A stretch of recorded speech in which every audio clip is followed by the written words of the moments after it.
Well, good evening, ladies and gentlemen. Welcome to Craven Something Scary, where it's all horror all the time. Well, tonight on our Monday edition, our Monday night show, I've got a couple of amazing guests to join us tonight to talk my favorite franchise on planet Earth. You guys know what's up. We're going to be talking Scream, ladies and gentlemen, tonight, and we're going to have a great time. First time guests, and I'm very excited to hear everything they have to share with us tonight. We won't be able to cover everything because these guys, man, they've got a wealth of knowledge. But we're going to enjoy taking as much knowledge from them tonight for ourselves and sharing it. So I want to say just a couple of quick things before we bring everyone on. Number one, if you have a burning question for Anthony or Nate tonight, and you want to make sure that we get that to them, that they get a chance to read your comments and answer them live, do send those super chat questions in starting now. It's never too soon. If you have a question about Scream, the whole franchise, these are the guys that you want to ask. So now's the time to do that. I will try to get to as many non-super chat questions as well, but I always want to be upfront and say, with the limited time we have, and now with two guests, not just one, it's going to be impossible to get to every question. And I know you guys know that have been here for a while. But if you do send super chats in, I promise you we will get to all of them. And Nate and Anthony both have shared with me before coming on that as long as there's, quote, something to talk about, they're going to stick around. So that means if you guys have super chat questions, they're not going to leave you hanging. We're going to get them all in, all right? So be sure and do that. And for everyone, all of my subscribers, Cravenites, all of my channel members, I want to say a big thank you for your support tonight and every month and every stream as well. And finally, one big hello to say hi to all of you because don't have the time to get to everyone by name, but I want you guys to know that as I scroll through the chat, I see you're here and I do appreciate you being here. And this is one that we've been all looking forward to for quite some time. So I think that covers everything, guys. So first of all, I want to give a little bit of backstory before I bring on our featured guest. And someone who's a pillar of the community, a Craven Cut member, a guy who is making a film right now, and you guys know about it. Great friend to me and the channel. Let me first bring on Brett James Bishop. Brett, how you doing, man? And you're on mute, sir. Ew, I'm on See? mute. Okay, sorry. It's Take your two. turn. Take That's three. right. See, I started this trend. Now you're up. I messed it up. That's Sorry. okay, man. I'm It's too all excited good. for tonight. I'm too excited, so it's fine. I understand, dude. So, Hmm. before I bring Anthony and Nate in, can you just I want everyone to know Brett has really helped orchestrate this tonight to make this happen, which is really cool. So, Brett, kind of give us some background on your relationship with these guys and how this came about, real quick. Sure, absolutely. And I mean, I'll touch on some things, but I won't get into their stories. I'll just briefly Yes. touch on things. I want to hear them. I came across these guys, their brilliance, with a documentary called Still Screaming. And it was on. I think I caught it on YouTube at first because I think Anthony had it on his channel, to where you could view it. And I just fell in love with it because everyone knows I love movies. Everyone knows I love making movies. But the thing I love, even on top of those two, are really good documentaries on the making of movies. I can watch those all day. I absolutely love it, Hmm. especially when they're really well done. So with Scream, the one thing I noticed is that on the DVDs, there were some behind the scene featurettes. There were some, audio commentaries, which were nice and things like that. But even after, even with four, there was never really a good like documentary. And this one came out right before four came. It's around the same time that Scream Four came out. Hmm. And not only when I got into this documentary, I knew we were in good hands because first it starts with a really fun skit. Again, this isn't going to give anything away, I promise, or even with what they'll say. But then when it started playing, it had its own attitude. It had its own flavor. It was so well done. The way that it was cut together was like almost sassy in a fun way, and it was quick, and it gave you a lot of Yeah. inside information. And I just fell in love with it. And a couple years after watching it over and over, I just reached out to Anthony and Nate, because I love talking to people that make these things, and if they don't ever reply back, then they don't. But if they do, then awesome. And they Yeah. did, and it was great. And I told Anthony, I was like, dude, I watch this documentary at least twice a year, and that's absolutely true. I've actually watched it 4 times this year. So I mean, I watch this Nice. documentary a lot because it's so fun. And they also came out with a couple of years ago. They came out with a second. I'm like looking at my merch here because I have like the things. But they actually came out with a bonus feature. So it's a 2 disc, like 4 extra hours that wasn't even in the documentary, of just more interviews and more everything. So I was really blessed to get that. And then there's Nate, whose channel is so amazing, and all of the props he does, and he shows off everything he gets. It makes me a little jealous, makes me a little envious because he gets to play with all this fun stuff. And he's had an event in the past, and that's all I'll say about that. He can talk about it. That was just absolutely newsworthy. And yeah, I mean, it's just, yeah, these guys were great. And Anthony, really fast. I know I'll keep rambling. What an introduction, right? This I 5 hour love it, man. You're introduction. doing great. I'm just so passionate because I'm so excited about this. I don't think you see me like this excited on a stream. I don't think I want to be jealous now moving forward because you don't get this excited to come on the panel with me. I'm Oh, I do jealous now, too. man. Oh, I'm the jealous one, dude. oh, Dude, you. you know? No, it's true. No, I'm No, kidding. I I'm love it. You teasing. know I do. I know. But very well done. I enjoyed it. No, but I was excited because with Anthony, even when I was doing my Halloween film, like way back when we first were starting, like years ago, I sent him something like a little clip, and he's like, "Okay, this is great. This is great. You know, the fans really like this, so maybe change this and be careful with the jumpsuit and all that jazz." And I was like, "All right." And then when we really got serious about it, I sent him the script, like I sent it to you, and he read it. And it's not just one of those, oh, it was good, great send.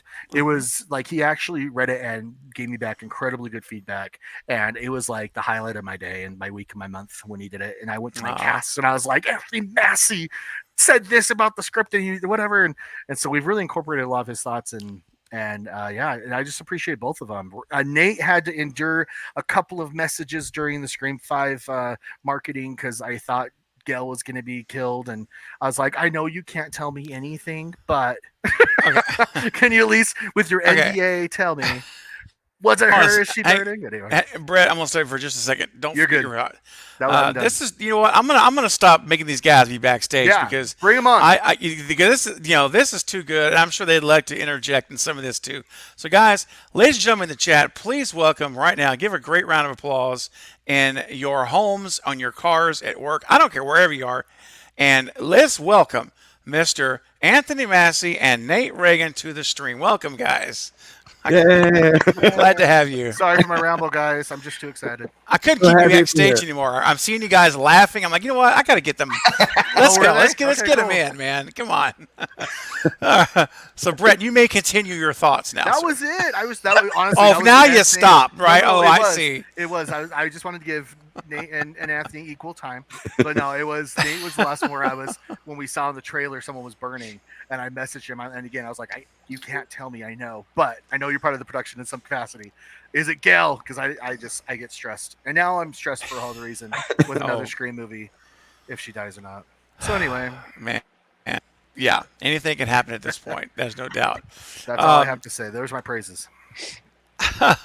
Well, guys, let me just tell you in the chat, Anthony and Nate are working on a project now, which we're going to talk about a little later. But before we do that, Anthony is the producer of that amazing documentary, Still Screaming. It really is the ultimate, scary movie retrospective. It is like an hour and a half of Scream brilliance. I mean, everybody's in it. Wes, Kathy Conrad, Marianne Madalena, Jimmy Kennedy, Matthew Lillard, my boy Matthew, the Stu Train, is in it. I mean, it's just chocked full of amazing people, and it even has a really cool intro. I love the whole. It's like a Scream Force ish kind of intro. We shot which that is in great. one night at this house. And I don't know if you've ever shot anything like in somebody's house that is just kind of like letting you use the house. And when our crew got there, he was really nice and he was all excited. And he's like, I can't wait. I can't wait to help you guys out. By the end of the night, he was a basket case. He was running around. You're seeing everyone running up and down your stairs and you're bumping into walls. And he couldn't get rid of us fast enough. So it was a lot of fun. Oh, I know that feeling. Yeah, it's a great. I love the whole intro. Yeah. And then Nate. Now Nate is got some stuff to talk about too, and I can't wait for us to get in. And I know I normally have one what I call a celebrity guest, if you will, absolutely at a time.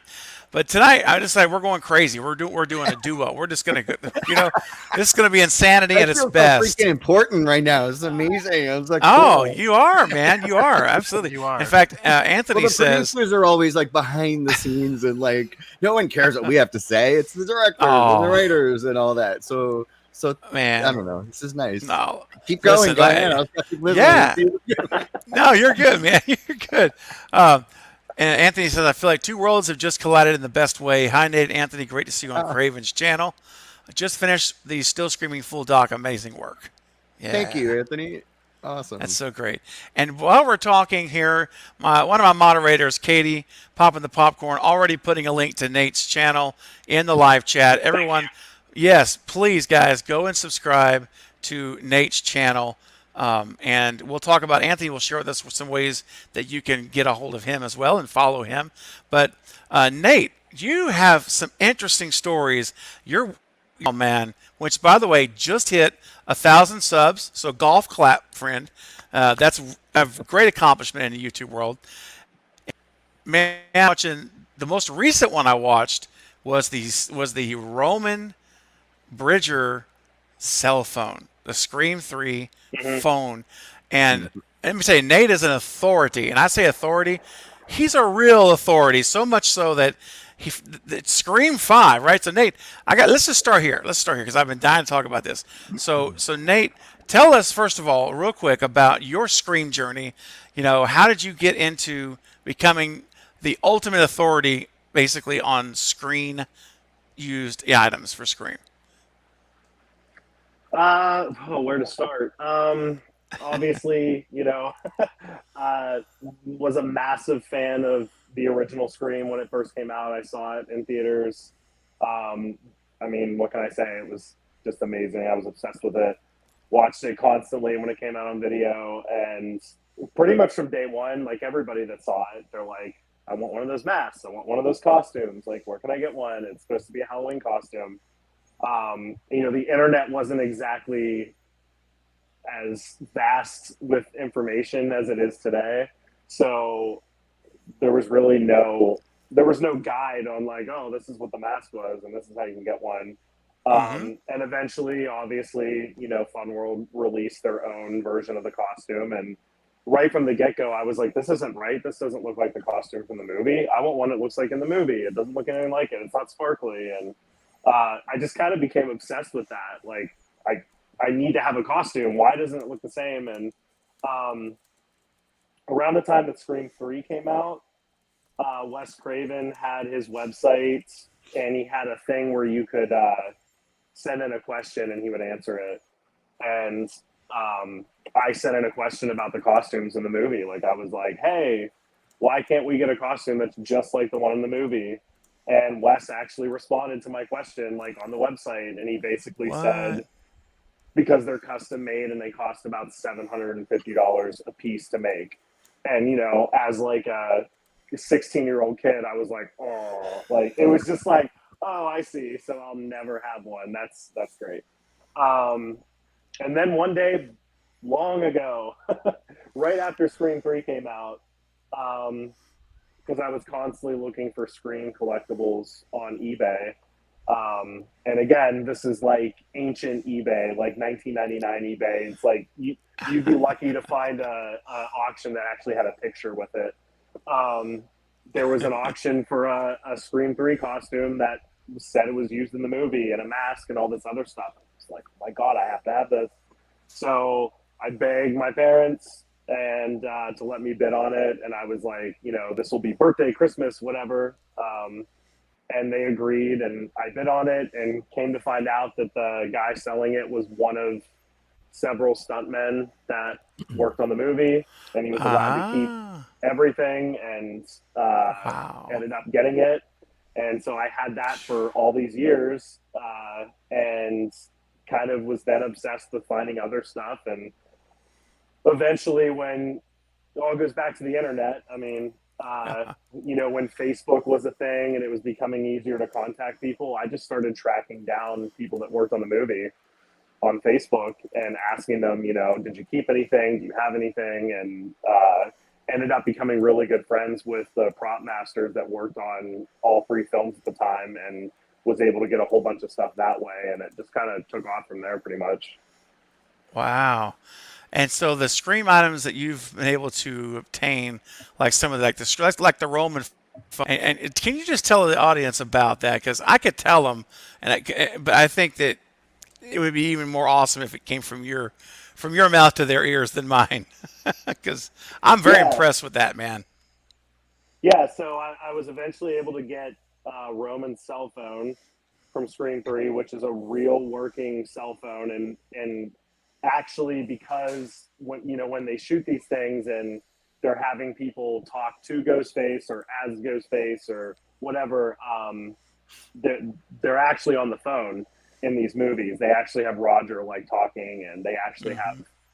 So they didn't fake it really, and so because it was a real working phone, it had a number to it. When you pop the battery off the back of the phone, when I got it, it still had the phone number like written on the inside that was assigned to it. So somebody out there has that number now. And I was able to get it to turn on, and through some ancient, it's a super old phone, like 20 some years old, through this ancient, like, just, you have to press like 5 million buttons to get it to do anything. But I discovered that there was still contacts, even though they weren't called contacts then, like speed dial, alphanumeric speed dial was what it was.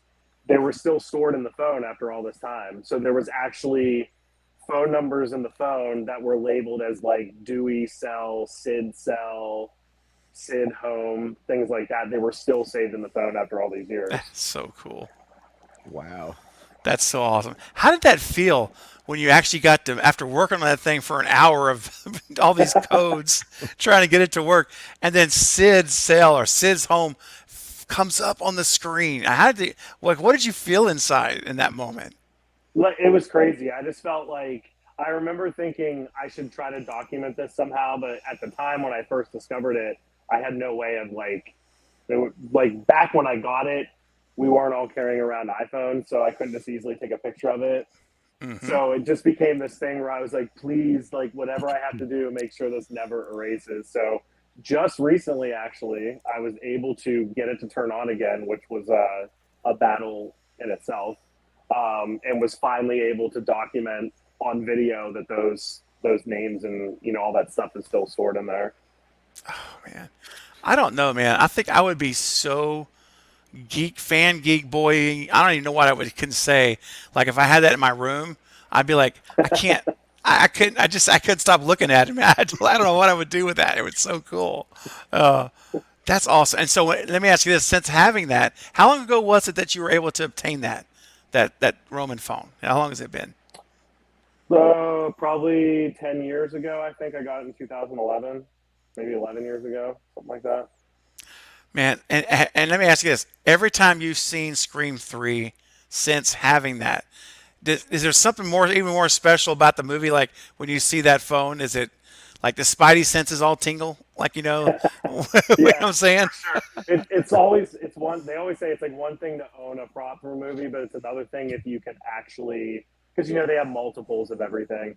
So a lot of stuff is like you have a costume or you have like a shirt, but there was probably 20 shirts of the same shirt. But when you can actually point at the screen and say, no, that's the one I have, there's actually on the power button, there's like a weird little like flaw on the power button that almost looks like glue, like a manufacturer error when they glued the buttons in. There's like a little overlap of glue on the power button. And if you watch the movie in the close-up when he's pressing the buttons, you can see that little glue mark on it. So it like matches the phone that I have perfectly. Dude. So if someone really smart and can say, well, you don't really know. You say, oh, hold on a second. Pause your DVD player and say, take a look at that. See that? That's so That cool. is so cool. Oh. Now and Anthony, don't worry, my friend. I always feel bad because I feel like I hope you're not feeling ignored. But trust me, we're about to not get, at all. I love hearing Nate talk about his collection and all that Yes. stuff. I love it. I love it. Yeah. It's amazing. It's amazing. And also, Nate, real quick, and it's not a big deal if you're unable to. Is there any way you might get a little closer to the mic? Is that even if it's not possible? Don't sweat it Yeah, out. yeah, It's okay. I don't want to make you be absolutely. uncomfortable Yeah, while you're here. no, you're good. I want you to be as loud and clear to everyone as possible because everyone's so excited to hear from you tonight. In fact, speaking of which, we got our first super chat. Paul coming in with a $5 super chat. Paul, thank you for supporting the channel. And this is a question for you, Nate. Want to know the path Nate took to be a consultant and how he became the Scream 5 consultant. What was the most challenging task as a Scream 5 consultant? Wow. Well, first of all, can you hear me any better? A little bit better, yes. It's a A little little bit bit better? a little bit better, yes. Let me try this. Is this any better? About the same, maybe. Okay. We can still hear you, though, Nate. Well, we can hear you. Yeah, I mean, it's not. Yeah, Okay, we can hear okay. you. It's okay.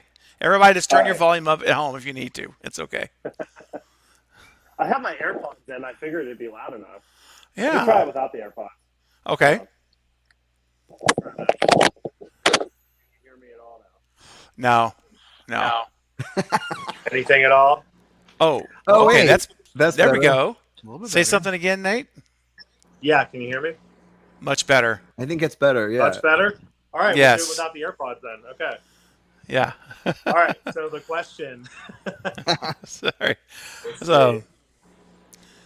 and I can read it out if so you. Oh, The okay. Scream 5 consultants. Yeah. What was that path to kind of, to get to that point, and how you became a consultant, and what was the most challenging task in that role?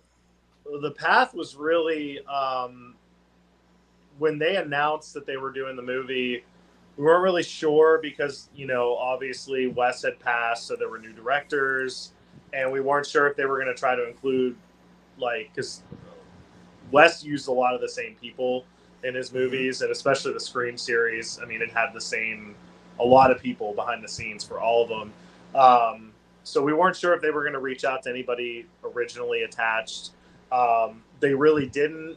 So that kind of became a concern, and I know everybody, including myself, was like, well, I hope they get, I hope Ghostface looks right, and I hope they know what they're doing. And I had tried to reach out to people involved in the movie, just briefly, and pretty much before I had time to even hear back from anybody, it was actually RJ Torbert at Fun World, who I'm sure most people on here know who I'm talking about. He actually contacted me and was like, hey, I've got the filmmakers from the new Scream bugging me about the costume, thinking that we made it. And he was like, we don't make it. And he's like, I don't know what to tell him. So I'm going to put him in touch with you. Is that okay? I'm like, yes, that's fine. Yeah. So he put me in touch with Emily Gunsher, who was the costume designer. And I had a lot of conversations with her back and forth, pre-production and during production, lots of phone calls and emails, just kind of trying to make sure that they were getting all the details right. I'd say the most challenging thing about it was finding the fabric. Because, again, as you know, it's very hard to get just right. And the really difficult thing about it is that, like everything else, it photographs different.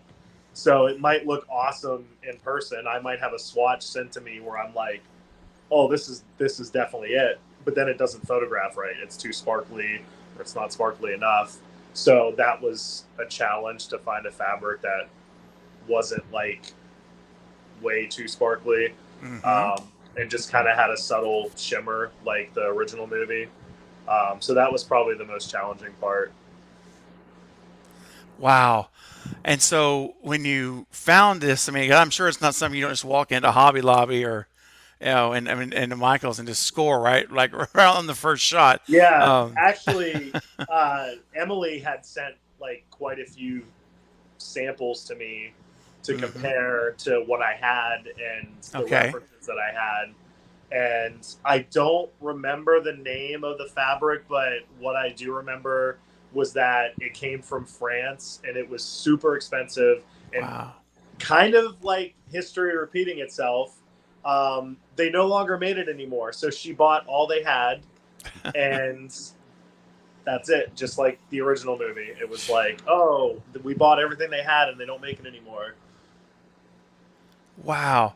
So the fabric in this? So you're saying the fabric in the Scream 5 that we see on the in the kills, that's the material from France that you're talking about that they bought Yep. and they used for the Yep. robes. Wow. Now, do you know how many robes were made or manufactured to be used? I think there was at least 15. Wow. Because, and I hate to say it, but part of the COVID protocol for that film was that a lot of the stuff had to be thrown away at the end of the day. Oh, it's After tragic.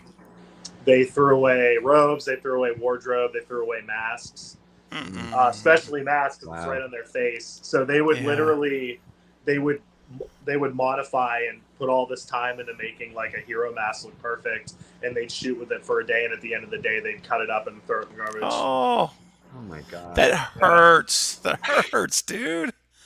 They could have. Oh, they could have done so much with They could have that. done anything to like disinfect it or something. I'm like, Exactly. yeah, that's crazy. What a waste. I'm pretty Affected. sure Tyler and Matt kept one for themselves, but Mhm. other than that, the majority of them, if not the rest of them, were thrown away. Ask you something because I put this in you may have seen it in the image that I had to share the stream. There's this image from. Let me take this comment down here real quick. I got from I lifted that right off of one of your videos, and tell us about this mask and here that's in plastic, if you could. Yeah, so that was a mask that basically part of the deal that RJ had made, I guess, with the filmmakers was that they would send a small number of masks back to him after production was over, so he could like give them away in giveaways or whoever he felt like earned one or whatever. And he picked that one out and sent it to me. So yeah, that's one of the Oh, few man. that survived. Wow, that's so cool, man. That had to feel pretty cool to have that in your. Cause it's got to be awesome to open the package. That was before I even realized what they were doing, that they were throwing all that stuff away. So, Man. Wow, that's so fascinating, man. And so let me ask you this. And, as much as you're able to say or may or may not be able to, has the phone ring for Scream 6? Because filming allegedly is just wrapped this week. Did you get a phone call? Or are they like, no, we got the roadmap. We've got we know what to do now from this point forward? Or did you get a phone call for 6? I'm just curious. If you can even talk about it. Nothing for 6. Okay. They do. I do know that they are basically using some of the leftover costumes from 5. But Nice. the other thing with 6 is because it's filmed in Montreal, like it has to be like it's 100% like, with the exception of the cast and the directors, they pretty much had to go with an all Canada crew. So even Emily Gunsher, who did 5, is not back for 6. So they had to go with like new people for the whole production. Yeah. Interesting. So we're going to definitely see some continuity in the robes, it sounds like, at least the costumes from to them. my knowledge. And, yeah. I mean, if it weren't for Okay. Nate, they wouldn't be doing it right. I mean, because your involvement, Nate's gone back to 3, right? 4, yeah. 4, right. Okay. And so they just realized, oh, we're doing another movie. We got to call Nate. And I think so many years had gone by. And yeah, so I think you're right when you say like, I'm sorry, I know this is your conversation, but it just sounds like, yeah, you got them all set up and they know what they're doing now. So yeah. Wow. You brought that little egg to where it cracked, and now it's a bird, and now it's flying. It's flying away. Well, and we'll talk about Scream 4 in a minute too. I'd love to hear about your Scream 4 involvement too. So we'll get to that in a minute as well. But I want to shift real quick now. Let's just shift gears for a little bit to Anthony. Now, Anthony, my goodness, man, you know how to make a documentary. All right, that's all I can tell you. You know I've what you're done a doing, few. sir. Yeah, I've done a few of them. You But, have. I make them the way that I would want to. You know what I mean? Like I'm a fan too, so I dig around and I don't want to like just phone it in. So and I've heard throughout the years how much people really like the Scream doc, and that's the one people talk about all the time. That one and the Halloween one, but it makes me feel so good to know that you watch it. What, Brett? You said you watched it 4 times this year. Like I've seen it 4 times this year on top that's of amazing. this guy. Yeah. By the So it way, makes me feel amazing that you're, there's a lot of information in it. The thing about making documentaries is you always worry you're going to like leave something out, and what happens is there's always way too much to talk about, always. And so that's why when you held up, like I have my copy of I was going to show you guys, it's like the 4 hours that, we had left over, like Miramax didn't use it, or who distributed it?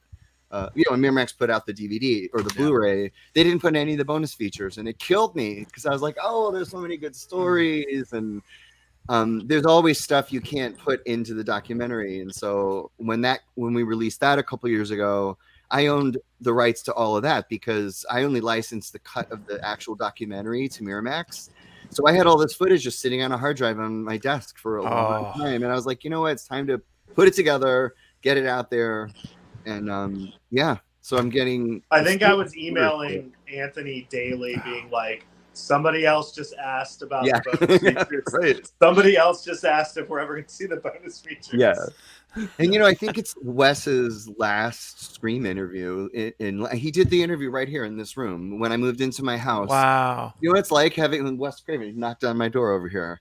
Wow, it's like that's opening amazing. the door and it's like, hi. I'm like, come on in, Wes. It was amazing. And when I moved into my house, I shot Matthew Lillard. We did in this room, Laurie Metcalf.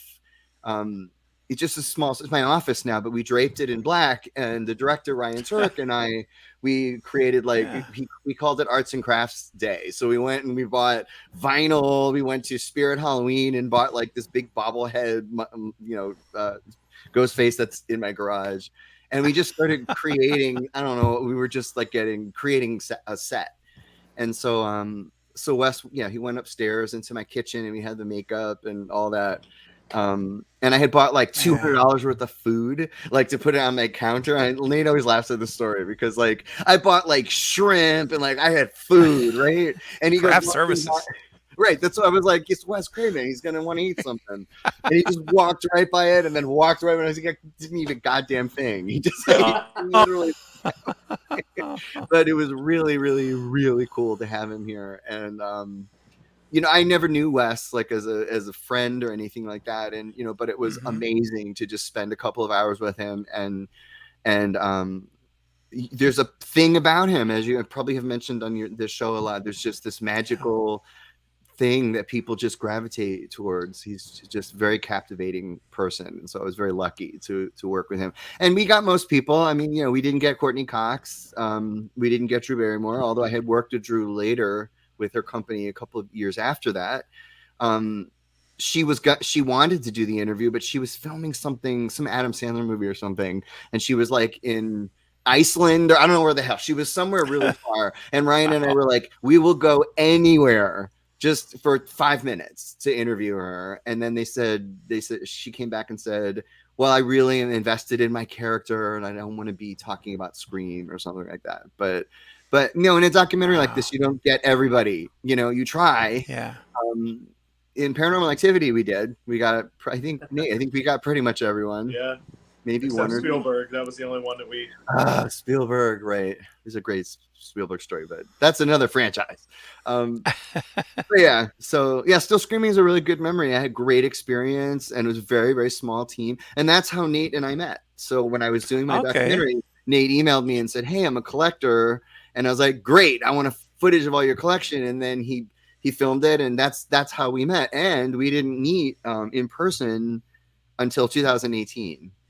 So when we did our other Scream event, yeah, I picked him at the airport, and that's when we actually met. So. Man, well, we live in such an amazing time, such as this, where we're all four of us are right here, Yeah.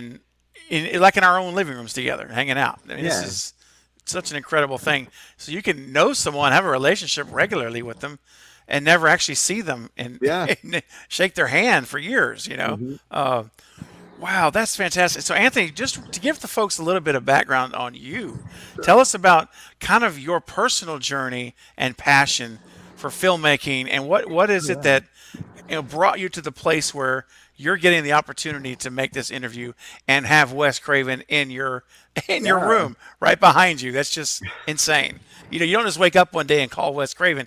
That's a journey to get there, right? Oh So, yeah. I yeah. mean, I almost didn't believe he was coming over. I was like, something's gonna happen. He's not gonna come to my house, and he did. It was amazing. So, yeah, no, my story basically is that I put it together a Halloween convention called 25 Year Halloween Returns to Haddonfield, and it was in 2003, and it was the first all themed Halloween event. And I thought it was going to be 100 people in a ballroom. I was living in San Diego, and he organized it, and I thought, well, Haddonfield is really South Pasadena, California, right? So I drove up and I talked to a hotel and I was like, can we screen the movie here? And I want to invite a couple people from the movies. And I really just thought it was going to be this small event. And it ended up being a few thousand people. And we rented out the convention center. I signed deals with 2 hotels. The way that you get to have a convention in a convention center is you guarantee the hotels will fill up with attendees. And of course, I didn't know. I've never done anything like that before. And so I signed the contracts. And I remember driving back home, and I had like almost a breakdown in my car because I was like, "What did I just do?" Because if you don't fill up the hotel, the room block, guess who pays for that? I do. And I remembered I was like a zombie driving home. It wasn't a full on like panic attack, but I was like, I just screwed up my whole life. Like I don't have $100,000 to pay, and I just scared. But luckily, it worked out really well. And so what we did was we filmed the entire event, all the panel discussions, and everything. We did a bus tour where the local high school was reenacting scenes from Halloween at the hedge, and like they put in the corner, it was just incredible. It was an incredible weekend. And most of everybody, like Jamie Lee didn't come. We tried, but Mustafa Akkad came, which was amazing. They ended up hiring me to run HalloweenMovies.com, so I ran that website for 7 years. And we took that footage and we cut the story of Halloween, and Anchor Bay bought it. It was one of their biggest selling titles, and it was very surprising to everybody that we are like putting this event together, but now we've done this documentary. And so when that did well, they literally wired me $500,000 Anchor Bay to do. His name was Jason. They were like, do the same thing for Friday the 13th. We don't even want to see it until you're done with it. Just deliver it. And I was like, really? And so when I saw the money come into, I'm sitting here looking at my account online, and boop, there it was. And I was like, wow, this is fun. Like my foray into this was like, because Halloween, I didn't like, it was, like I didn't make that kind of money, and I was like, and it was I when I did Halloween, I was like, I'll do this for free. I'm having so much fun. Well, I don't say that to anyone anymore. No, that's kind of how it started. And then after that, I did Psycho and a couple other things, and then Scream was kind of a natural progression. It was like Ryan texted me and said, because we were going to do a Hellraiser documentary next, and we went to Clive Barker's house. He designed a Cenobite for us, and that had been designed like actual pieces and prosthetics. Wow. A costume company was doing something, a special effects company, and then some reason we flipped them, and we decided to do Scream next, and then Hellraiser. But that's kind of how it happened. And then once you put the ball in motion and you start interviewing people, like once we had once Wes was involved, everyone did an interview, because we're like, oh, we just interviewed Wes Craven, and it's like, okay, I'll do it. And that's kind of how it started. And there's a lot more to like that I do as a producer, but for these documentaries, yeah. And then it was Nate for Paranormal Activity. A couple years ago, he texted me and said, hey, let's do one for Paranormal Activity. And I thought I had been done with documentary, because I was like, well, there's a documentary for everything now, and but Nate was like, there's never been any bonus features, and I was like, that can't be. Like, there's been 6 movies, and he's like, no, you don't understand. The whole appeal of the series is it's real, right? So they try to make it bare bones. There's no music in the movies, which is huge. Plus, when you're doing a documentary, you don't have to pay for music. One studio, small cast and crew. It was like, okay, I can do that. But it's still the same amount of work. You still, getting interviewees in the chair. It was every time they sit down, Nate and I are like, we always like, we did it, because they showed up and they sat down and the cameras are rolling. Heck So yeah. yeah, and it's fun. You get to talk about what makes these movies tick and everything. So we were talking before we went live about Paranormal Activity. Please watch it. You are gonna like, if you want to see I always say the Paranormal Activity documentary isn't about the movies, like what happens in the movies. Halloween was very much like, and then part 3 had nothing to do with part 2, and then Mustafa brought it back and told a new story, and like it was very much about the movies and the stories. Paranormal Activity is a filmmaking journey, and it's talking about, and Nate, tell me if you agree, it's about how a major studio embraced this really cheap way to make movies, this super, super cheap way of producing a movie. And it's a major studio that made what, $850 million, something like that. I mean, that's what the story is. It's like, if you're a filmmaker, this is going to super inspire you. And so that's the through line in that. It's watching this major studio figure out how to create a handheld, like the worse it looked, the better, and that's not how studios make movies. So No. yeah. In fact, everyone, I put in the chat, I have a link here to the trailer for the documentary, and you can watch if you want to get a little tease of it. And it is on Paramount Plus, Anthony, right? You and Nate both worked on this together for Paramount Plus. And someone in the audience was asking, is that the one on Paramount Plus? Carrie, it is. Yeah. That is the one. Now, they also just a couple weeks ago announced a box set called, what is it called, Nate? The Ultimate Chills collection, Ultimate Chills. Yeah, and it's, so back when we were doing Paranormal Activity, we kept saying to them, you should release a box set with this documentary, like, why not put all the movies on, some box set, put this documentary, blah, blah, blah. And they kept saying, no, we're not interested. For a year, we said that to them. And then all of a sudden, out of the blue, like a month ago, they're like, a box set's coming out, and, the documentary is on it. So if you want to buy the movies and the documentary will be on there as well. But yeah, so. Well, Carrie says, guys, that documentary is amazing. Thank you, Carrie. Awesome. Thank you. And we got a lot of folks looking forward to it. My good friend Knight over at the Night Watch Zone, we have a channel together called the Lethal Collective. Great friend of mine says he can't wait to see it as well. Cool. Lee says she's ready to see it. So, yeah, guys, listen, you've got to go check it out. Paramount Plus. The interviewees in it are brutally on. Like Jason Blum was brutally honest. The executives that worked there, that they were just honest. They tell you what worked, what didn't work. I was really surprised at the honesty that we were getting from people. We're not trying, and Nate and I, we don't try to like mudsling. We're not looking for dirt. We want to tell the truth. And so, but those movies, man, they will make, this documentary will make you, well, there's a catch-22. If you watch the documentary, you'll learn things about the movies that you can't make a documentary like this and not spoil some things. True. But I promise you'll want to go watch them all again, because it's that kind of thing. Come on, I sound like a salesman here. I'm not. That's not the goal. I'm just saying, like, I didn't know there were 6 movies. Okay, Nate told me there, and I was like, I know I've seen up to 4. He's like, you haven't seen 5 and 6? I'm like, there's a 5 and a 6. Part 5 is so good. I love Paranormal 5, the marked ones. It is such a great film. So anyway, I'll stop talking about Paranormal. No, that's wonderful. Everyone's really happy about it, and yeah, Carrie says she was really stoked after seeing it. Cool.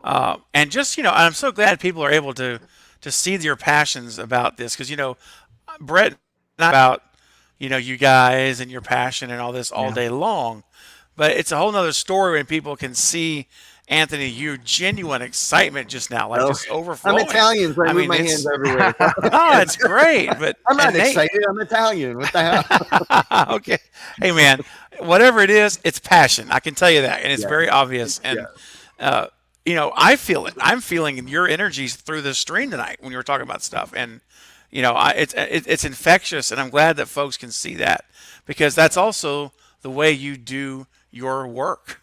That Yeah, passion I pours agree. into what's on the screen.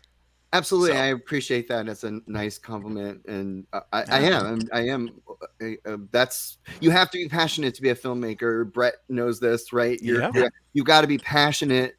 If you're not, then what are you doing it for? Seriously, I've worked with a lot of people. I've had a lot of experiences with people who are just phoning it in, and yeah. the people who do the best work really just want it to get it right. Yeah. They just, and I'm just one of those people. So I can get very annoying. No, you're awesome, dude. Like I can get annoying when I was watching. If you don't mind if I chime in, I won't do it a lot. Yeah, go ahead. When I was watching the documentary for Paranormal, I remember I kept texting or messaging Anthony, being like, "Dude, I'm 15 minutes in. It's so good. Oh, I'm 40 minutes in. It's so good." And I was so annoying, but no, it's fun. But what I was saying too about with these documentaries, and they have their own flavor and they have their own attitude and sass, and that is Anthony and Nate there, man. Like that's why these ones stand up above the rest of them because they have that personality to them and that excitement. Exactly what you're saying. So yeah. Yeah, well, I remember that. I remember you texting, "Oh my God, this is great!" And I was like, "Yes," because you worry. When you I'm finally sorry. release it. The thing about when you're doing something like that is when you're doing a documentary or a movie or anything is you then have to. People are going to watch it, and then you're like, "Did you Yeah. do it?" And you start to lose your objectivity, and you don't know if it's good. Like Nate and I, like when the director Joe was amazing. Joe Bandelli, you should bring him on your show sometime. He's great. Nate and I really enjoyed working with him, and he's become a really good friend. He produced the Hell House LLC films. If you haven't Yeah. heard of those, he's a great guy. So Joe would, do a cut and send it over, and we'd review it. And we just want to make sure everything was clear in it. It was like Katie, who starred in the original movie, was working at an Italian restaurant right across from the theater where the movie was premiering. And people would see Paranormal Activity and walk over, and it was a restaurant called Buca di Beppo. And so, Katie was just in this movie, and then they go in and order some pasta, and Katie's there, and they were like, "Are you the girl that?" She's like, "Yeah, I'm still working here," and. But that's mind-boggling. I'd be like, "Are you freaking kidding me?" And she's like, "Oh, I gave like 2-week notice." And but the way that story was being told, I remember Nate and I were kind of really giving a hard time to Joe. We're like, "It's still not 100% clear, And so we just wanted, so we have passion. That's if we didn't care, I think it would show. So Definitely. I'm glad, and so I'm running out of documentaries. I mean, what is there to do next after everyone seems to be doing them now, and I think it's great. I think it's Still great. Screaming 2 after Scream 7. Well, hold on a second. That might be something because Nate had brought that up to me. It was like, well, my documentary only covered the first 3, but there was 4, and we couldn't talk about 4 because we were filming our documentary when they were filming part 4. And so now there's been 4 and then 5 and 6, and there'll probably be a 7. So there's a lot to talk about. So Nate was like, we should expand it. And I'm like, that's a really good idea. And I know the folks at Paramount because we worked with them on Paranormal Activity. So maybe it is time to go back and expand it. I would love to do that. That would be amazing. And listen, I have a YouTube channel here that I can get a few eyeballs on it. We could talk about it. I'll give you guys some exclusive. Get the ball rolling, and I know a lot of the content creators, so we could get a little, Still Screaming 2 Nation going on here on YouTube. I love that. That's amazing. Totally could do that. I'm dead serious, man. I really am. So I'm talking about Craven. He does this. This is the community. He's talking about. Exactly. Yeah. That's awesome. Speaking of community, we got a very generous $20 super chat from Colby. Thank you, Colby, for your support of the channel tonight. Says, I love the documentary, have seen it several times. Amazing job with it. Nice to have the interviews in a story format. So thankful for it. Happy to be listening to all 4 of you. Thank you all for what you do. Thank you, Colby. Thank you, Colby. That's awesome, man. And and I'm sure when you guys hear that feedback, it's just it has to. You pour yourself into this stuff, right? You Yeah. you literally pour yourself into this, and I'm sure you just scrutinize every single edit, every single final Yeah. look, the whole thing, Listen, and it is and not easy. It is. I oh, keep saying to Nate, like it is. People think it. I mean, it looks easy. Oh, they're just talking, but it is right, not easy. I no, mean, when Nate did Paranormal Activity, it was the first like full time, like he was working on a daily with and I was and Nate was doing a lot of the booking of the interviews, and I was like, you're going to send out thousands of emails and make phone calls. And it's just that's the work. So when someone does walk through the door and they sit in the chair, you want to just scream like, I can't believe they're here. When we did the Jason documentary, we did 80 interviews in 10 days. whoa, Every hour on the hour for 8 hours a day for 10 days. A Friday the 13th person was walking oh through the my door from gosh, other states, countries. We were flying people in, but clockwork. So every hour you would sit there and next to the receptionist, we had rented out this big space, and like someone from a Friday movie would walk in, and I'd be like, "This is so trippy!" Like my entire childhood of like horror movies was like it was.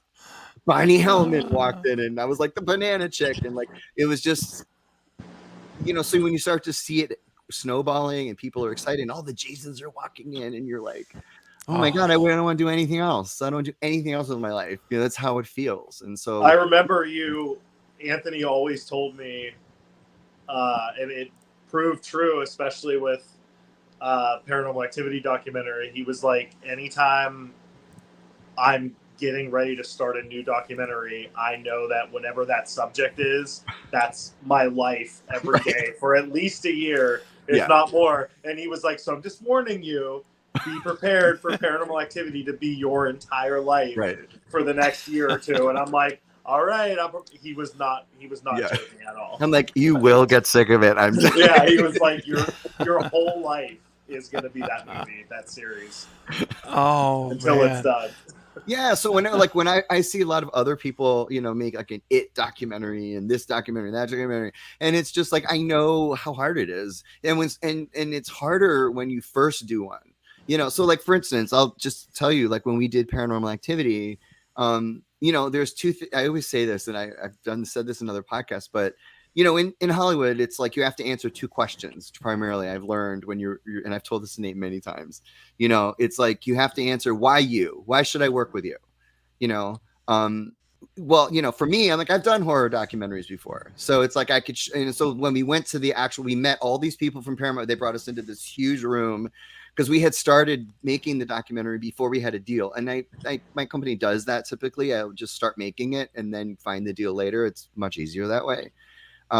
And so I laid out like it was like QVC. I took my Halloween documentary, my Jason documentary, my script, and just laid them all out. And all the people, they picked it up and they took the sleeves off, and you're showing them. It's like, okay, you can do horror documentary. And then the other question is, what's your access? So like, what someone else like you could be doing horror documentary, but they might have better access. And we're like, well, we've interviewed 35 people from the Paranormal Activity series, and I slid this piece of paper over that had all the names: Oren, Katie, Mika, all these people.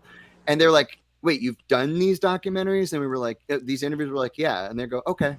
So then they made a deal.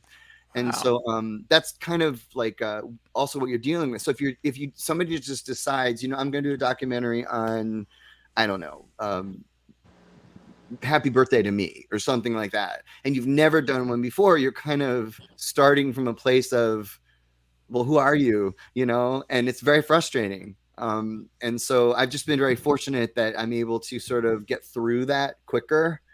And so I've had people approach me to do other documentaries and everything. And I always say to them, I'm like, I'll help you. I'll consult with you, but I don't want to be that guy. So I will help somebody. I'll help them reach the finish line because I know it's how it's going to feel when they finish it. And they're like, I did this, So, yes. yeah. Well, let me ask you this. Another franchise that I'm a big fan of, other than the ones we've talked about already, is the Saw franchise. And is that something that has been any interest of you guys to go down that Nate and I road have or? talked about that. And what did Nate, would you say to me? It was like, he said they're so well documented already, and every Yeah, like I think a documentary on it would be fun to do, but it's kind of like the exact opposite of Paranormal Activity, Right. where you have these 6 and now 7 movies that had no bonus features, and like Brent was saying, true. like the Scream DVDs had they had some stuff, but nothing crazy. But then you go to the Saw films, and there's 3 or 4 commentaries per movie, and all these making of stuff. So they just kind of feel really well documented already. Mm-hmm. Yeah, same like the Child's Play, like Chucky and all that. It's like, I mean, the thing about the Halloween documentary was there really wasn't, like, there was a lot of information on Halloween, right? There's a lot of behind the scenes. Anchor Bay had their Cut Above the Rest documentary and all that, but nothing really for 2, 3, 4, 5. I mean, there was a really big opportunity there to tell a whole story. Really fascinating. I mean, Halloween did so many things for horror, and some of the films are great and some of the films are bad, but they're still so beloved. So I think if like to do something like Saw would be like, I don't know, we wouldn't unless it would be something epic that we would discover. I don't know. It would just feel like I think the only way to do Saw would be like, and as you know more than I do, with all the other ones that you've done before I worked with you, Anthony, is when you do a documentary like that, typically you don't look for it, but you tend to find like interesting stories and some dirt that maybe they don't put in the official releases. So there's a lot of times just interesting behind the scenes stuff like that you don't really get unless you do like a massive deep dive. Because that I guess that is another point, that a lot of these bonus features on the DVDs, sometimes they're really polished. It's just kind of like they're, you can tell they filmed them on set. So it's just like, oh, sit down and talk about what a wonderful time you're having, and we're going to put it on the DVD and make everybody happy. Right. And it's like, but when you talk to them 5 years later, they might be like, I had a horrible time. And right. Exactly. They might tell you a story that's like, oh, this is interesting. Yeah. Interesting you say that. It's funny, like with Wes, I remember thinking, like, I know he had a difficult time with Scream, with the Weinsteins and all of that. And this was we were interviewing him in the age where the Weinsteins were still operating as, the Weinsteins. There was no, he wasn't in jail and all that stuff. And I'm like, I wonder if, everyone I've ever met has always said Wes is the nicest guy, even tempered. Like, I've never met anyone say a bad thing about him.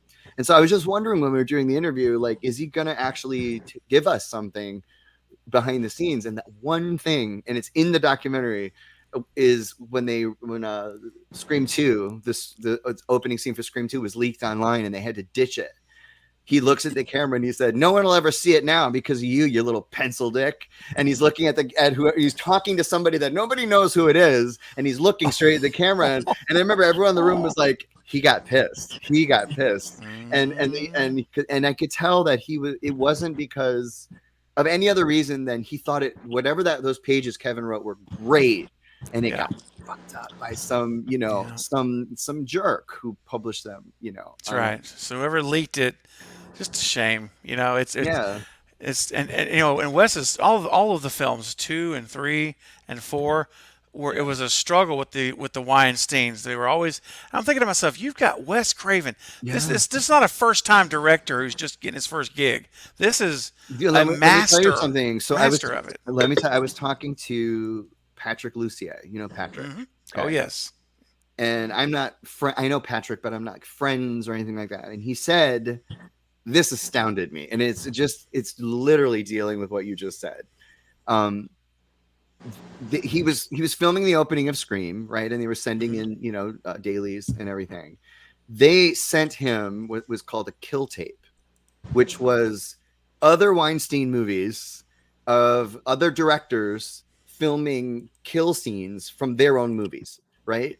So Weinstein, they basically sent him this tape and said, you're not doing it right. Watch this tape and you'll see how these other guys did this. Are you for real, Anthony? That's what he told me. Oh and my it was called gosh. the kill tape. Yeah. I mean, talk about how insulting. You just said, like, you've got Wes Oh, Craven come on. and you're going to say Yes. you're not doing it right. And so right there, that demotes him from, like, you know, the honor he, you know, the respect he earned through Nightmare on Elm Yes. Street, Last House on the Left, and all of that. And it's like, oh, you're just a name. You're just a commodity. You know, it's like, Dude. they didn't respect his talent, and yet they hounded him to make this movie. And so Patrick said he threw it out. He literally just threw it in the trash. Didn't even. And I was like, that's a classy thing to do, because how insulting. Yes. But can you Yes. believe that? That No, broke my that heart. just I already had a very disdain for those guys. That just added another whole exclamation point and beyond. That's just Yeah. terrible, man. That the level of disrespect that just blows Yeah. my mind. That's well, you know, and, I was interviewing Lynn McCree, who's becoming a real good friend, who played Maureen Prescott in Scream 3, and she's been on the channel several times now. And we were talking last week, and she said how, basically echoing what you were just saying, how everyone loved Wes. He was just so kind and gentle with everyone, and the Weinsteins were bugging him one day on the set of Scream 3, and she said, I noticed he hung up the phone. He was on the phone, and he hung up, and he really looked up. You know, he looked like he was not in a good mood. You know, he just looked disturbed or whatever. And she said, Wes, is everything okay? And he said, it's going to be a mirror day. This is what he told her. And then he kind of like, you know, changed his posture, and he kind of was started to, look like his normal self. And then she asked him, Wes, can I ask you, what is your secret to being calm? How you're always just even keel and calm. And he said, he stopped walking, he turned, he looked back, and he said, perspective. And then he walked away. That was all he said. And Wow. it was a powerful moment. Even now, retelling the story, Yeah. it was a powerful moment on the stream, and it really kind of makes you think. All the stuff we get involved with, all the frustrations, all of the challenges, all of the things. A lot of times, it's if we just change our perspective, and it will help everything out. It'll help everything get Yeah. better. And Yeah. I thought that was a powerful thing, because I've never heard anyone say an ill word towards Wes. I don't care what movie it is, any of them, and he's missed. Rest in peace. He's missed. Yeah. This is the month he was born, and tomorrow is the day he passed away. And so I've been doing throughout the month. We've been doing watch parties and tributes and things, remembering him. And Yeah. so, and which is why this was just the perfect time for you guys to come on, because it's a Wes Craven month basically here. Yeah. But I often wonder though, if the Weinsteins had just said, "Here's the budget, do your thing, let us know, and we'll check in every like twice or something, but just stay your hands off. Like if you need us, we're here." Yeah. Can you imagine how some of these things might have been even better? And they're great. I think like Jason Blum, I think, is doing it right, and I have mad respect for him, because as a producer, I remember he was sitting next to David Gordon Green, and they were asking about Halloween and this and that, and they asked Jason a directing question or something, or a casting question, I think, and he goes, "That's his job." He goes, "I will support him. He is the director. He is the writer, and that's what producers should do." And the Weinsteins got very involved, and they would be involved in casting and directing and writing. And that's why I think they were just, control freaks. And, like, what is your job as a studio? Is to hire people that are super creative. You hound them, you bring in Wes Craven, and then you send him a kill tape, or you tell him he's not doing it right. It's like, jeez, that's not on how to do it. So I think Jason's doing it properly, and if the movie sucks, not because of him, it's because but he's giving he's giving filmmakers their chance to create. And so, if a movie sucks or it's great, that's all subjective. But I think that's the environment you should cultivate if you own a studio, is one that encourages supporting the artists that you're hiring to create stories. So the Weinsteins, I mean, I when we did the Scream documentary, Ryan and I flew out to New York to do some interviews, and we had to meet with them. And again, we wanted, their blessing, and we wanted to do an interview and all that. and we walked in, and I only met Bob, so I've never met Harvey. But Bob, when I walked into the conference room, he had my Halloween and Jason documentaries. He's like, oh, I had my assistant run down to whatever shop and buy them. And we were sitting there and they weren't even opened. And he's like, so I really enjoy your work. And I'm like, there's cellophane wrap on them. Oh my gosh. Right. Dude. But he was like, okay, we like you guys. You know, there was like a secretary or something. I don't know. And he's like, okay, we'll work with you and everything.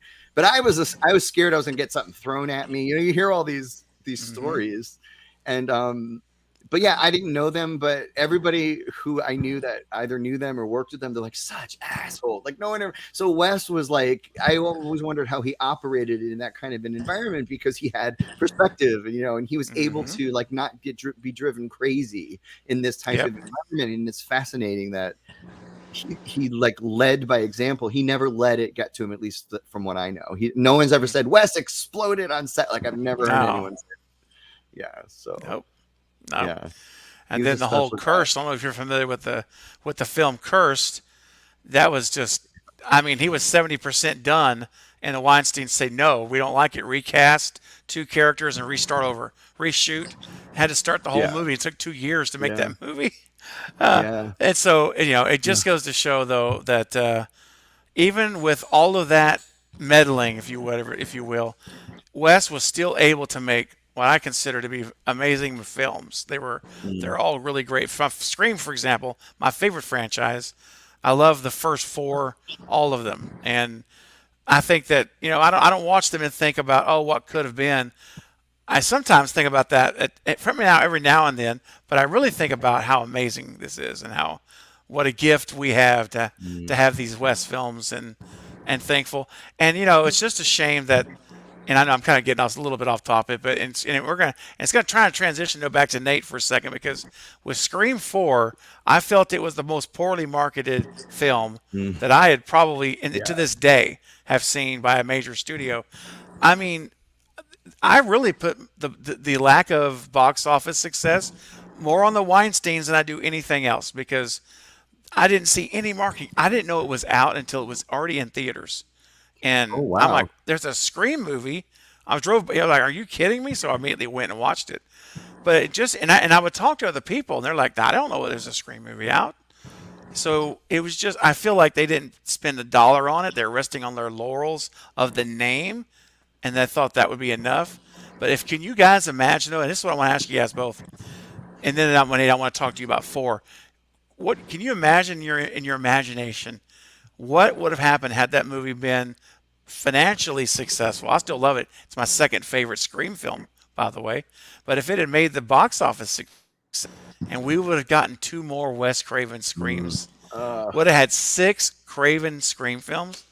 I mean, you ever think about stuff like that? I think about that all the time. Yeah. Like what would have happened, you know, with 2 more Wes Craven movies in Scream, you know? What do you guys think about that? Have you ever, like, just for fun, if you will, given that any thought? Yeah. Well, I thought Scream 4 was the death knell. I thought after that, I was like, we'll never see a Scream movie again. I was convinced. What about you, Nate? Yeah, the marketing was bad. I also think, and I know there's a lot of people that still, they're not like, oh, they should have called it Scream 5, but like, there's a really good, I think the reason we're getting another Scream and probably another one is because they just called it Scream. I think that, I don't know that they shouldn't have called it Scream 4. I don't know if I'm making sense here, but I think I don't think they realized how much time had passed that to the average moviegoer, of course the fans are going to go no matter what. You could put Scream 17 on it and all the fans are going to go see it. But for the average moviegoer, when it's been 11 years since the last one, they're going to look at Scream 4 and be like, Scream 4, did I even see 3? How many of these are there? No interest. So I think that number really killed it as well. Could be too. Yeah. There was just a lot of bad decisions made as far, and again, you know, I think the movie itself, which I like, but I think it would have been a million times better if the Weinsteins didn't interfere, piss everybody off, piss Kevin off, piss Wes off, made the whole production like, I mean, the stories that I've heard that they're just insane. Like basically everybody was miserable in that movie. Yeah. That it was just every day. It's like they just found a reason to be like, hey, that scene you're shooting today, you're not shooting that now. You're shooting this scene, which we just had some random guy rewrite. Here you go. So like Wes is pissed and Kevin's pissed and the actors are pissed and everybody's pissed. And I think it shows. Again, I like the movie, but when you watch it, you can definitely tell that there was many, many, many hands in the writing and all that. Yeah, yeah. Well, let's talk about that for a second, Nate. You mentioned that 4 you had some involvement with as well. So can you kind of give us an idea of what that was like? What did you have your hands in on 4 as well? So it was pretty similar to 5, but it was a little bit more in depth. When they announced 4, obviously it had been like over 10 years since the last one. And since 3 was supposed to be the last one, there was never supposed to be any more after 3. They didn't archive anything. Everything was gone. But because I had become friends with the prop masters, JP and Skip, JP Jones and Skip Crank, they knew that I had exactly what they were looking for, which was a costume from 3 because it was the most recent movie that they made, and they basically used my costume. Like I shipped it to the set, and they used it to make the pattern to make all the other ones. I also found the fabric for that film as well. Wow, that's awesome. And then there was just so many times during the production of it that I would get random texts or calls from them, and they'd be like, quick, hurry. What was the name of, it was like Ghostface calling, but they're like, what was the name of Gail's book? And, whatever. It was just some random, they'd be fighting on set, no, it was this. And there'd be, some detail that they wanted to get just right. Wow. So Skip would just be like, I'll just text Nate. He'll know right off the bat. I love it. That's so cool, man. Did you ever get an opportunity to visit any of the set or any of the, see any of the crew or cast on location anywhere? With 4, it was just a matter of it was so far away, from where I'm I'm in Pennsylvania, and they were in Michigan at the time. And then with 5, the COVID stuff was just oh yeah. I mean, they were destroying props and wardrobe. They were not letting anybody on set that didn't have to be there. So sure. Yeah, absolutely. Wow. Now that's awesome. So I have to ask you guys, put you on the spot for a second here. Anthony, I'll start with you. Here we go. Right. I would love for you to share with us, and there's no wrong answer because what I always say is, my rankings can change from any day because first of all, I want to say this. In my opinion, there is not a bad Scream film. Every Scream film is good. I have said that exact sentence, and it really is one of the very few franchises that every installment is really good. I mean, not a bad 100%. Halloween 3. People hate Halloween 3. People love it now, but right. But there isn't one of those in the Scream film in that series. So it's very unusual, like you said. It's very unique, especially in the horror genre. So we got some stinkers in some of these franchises, man, and sequels. We go to some dark places. But so I have to ask you though, what is your personal rankings of the films if you had to rank the 5 films? Well, you had said you loved 4. It's your second favorite. It's my second. I love it too. Right. It's really high up there. But I also thought 5 was really great.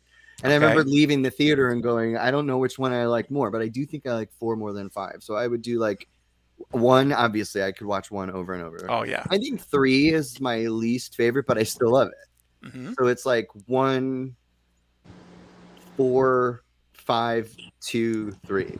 I think that's how I would.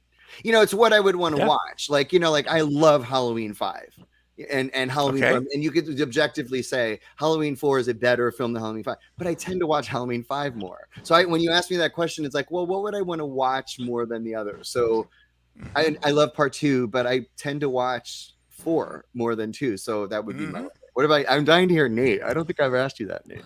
Oh, okay, Nate, you're up, man. All right, so. Again, they can always change. They have changed. It's actually changed quite a few times. Yeah. I guess if you want current, my current ranking would be obviously the original Scream, followed by Scream 2, then Scream 5, then Scream 3, then Scream 4. But I love Scream 4. Right. Yep. It's weird to put a movie that you love at the bottom of a list. Right, that's It the thing. is. Like, I love them all. Right, you almost I feel like know. it's a bad thing. You're like, I'm so sorry. I'm sorry. I know. I feel the same way. It's like whatever movie I put last, I always say the same thing. But I love it. Like I have to say that because it's like I love Parker Posey, and I love her. I Oh, mean, yes. but it's like I think by the time that movie came out, like it had really leaned into the camp. You know, my sister, I love my sister so much. She hadn't seen Scream until like last year. For some reason, she just never saw the movie. And she called me and she's like, "Is it supposed to be a comedy?" And I was like, like Linda, like, yeah, but it is funny. But I think by the time they got to 3, it was like really going there, and my lawyer loved that and all that. It's like, so, but I still love it. I still love it. Yep, I there's a think charm with to that movie. They were missing obviously Kevin Williamson, which I know like Kevin didn't write 5, and he really didn't write much of 4. Like by the time it was done, they had rewritten so much of it. But I think with 3, it was like Kevin banged out like 1 and 2, like boom, boom, and they were just perfect. And then when he was completely absent from 3, I think Aaron Kruger, like I think he's a good writer, but like he was not able to nail that. Like Kevin nailed that perfect balance of comedy and horror. Like he nailed it perfectly, where it was like not too much comedy, but it was still really funny at times. Yeah. And I think Aaron was just not able to nail that. I think he tried and he just wrote it. It just came off more as a comedy, Yeah. I call a special movie, but it is a different feel, and I call it like Scooby Doo on steroids. So that's how I often describe the third movie. Because, and again, I say that in an endearing way, not in a critical, making fun of it way. Because I love the movie. I love the secret passageways. I mean, come on. Secret passages and stuff. That's the Scooby Doo fan of me, which I've been my whole life. I love Scooby Doo. Exactly. I buy every movie. I still buy every Scooby Doo movie cartoon. I mean, Matthew Lillard's been Shaggy for 20-something years, guys, and I'm still buying the movies. So I'm a fan of Scooby Doo. And I said, this has got my Scooby sense, not Spidey. Scooby senses going when these, secret passageways are running up the stairs and the doors turning around. And, that's a charm to that third movie that is just, for me, it's so fun. Just a fun movie to watch, So now, Brett, I'll ask you, man, because I don't want to ignore you up there, my friend. Dude, you've let me hang out this whole time. It's been fantastic. I don't have to say nothing. Oh, no, but I do want to get your rankings, though, real quick. Yeah. Your Scream rankings. What's interesting, I wonder if you guys will agree with this too, is that each Scream film that came out kind of hit a different time in my life. I know that sounds kind of generic, but like it was like significant for some reason. Each film just came out at a very significant time in my life, and so it's hard to rank them because I connect them to like that emotion or whatever I was going through. But I love the first Scream because that was my transition. I think I was 13. That was my transition from like kind of safe movies into really good horror. And my brother showed me, I know I shouldn't go off, but anyway, my brother showed me the first, like, he's like, come watch the Scream. It was on VHS. He's like, come watch just the first scene. I had no idea what it was. He's like, it's Drew Barrymore. It's great. And he put it on, and then I was traumatized. And he turned it off, like, right when it goes to Neve, he turns it off. He's like, okay, we'll watch later. And I'm like, left hanging, like, what? And so that was my weird introduction into Scream. But then Scream 2 was my first one in theaters, and I wasn't, how old do you have to be? Like 17? I was like 16 when it came out. So, or 14, 15 anyway. So, anyway, but I got to go to that one. So that was like a big event to go see an R-rated movie, and also being Scream, and also it being so good. I love Scream 2. I think it is head and shoulders exactly the same, head and shoulders. But here's 1 and here's 2. And I think that they're just, maybe because I feel like they are really like a part 1 and part 2. Like it feels like one big long movie. And then it actually kind of goes in order because I love Parker Posey as well with 3, and I understand them having to go a little more light because they're the whole violence in movies and everything's happening in real life. Right. It's kinda, doing its thing, and so I get it. but then and then 4 I liked. I'm so, a lot of people fight me because I don't like Jill being the killer, and I think it's just the casting. That's She's just an my personal. amazing killer. Sorry, I Craig. know. Well, the character Just is had to say amazing that. killer. I think it was just miscast. I wish they would have gone with the original cast for that. But and then 5 is just kind of like a new thing. It's like it's Yeah. part of the series, but it Yeah. doesn't. It feels like it's its own thing as well. I don't know. I mean, I've met a bunch of people who hated Scream 5.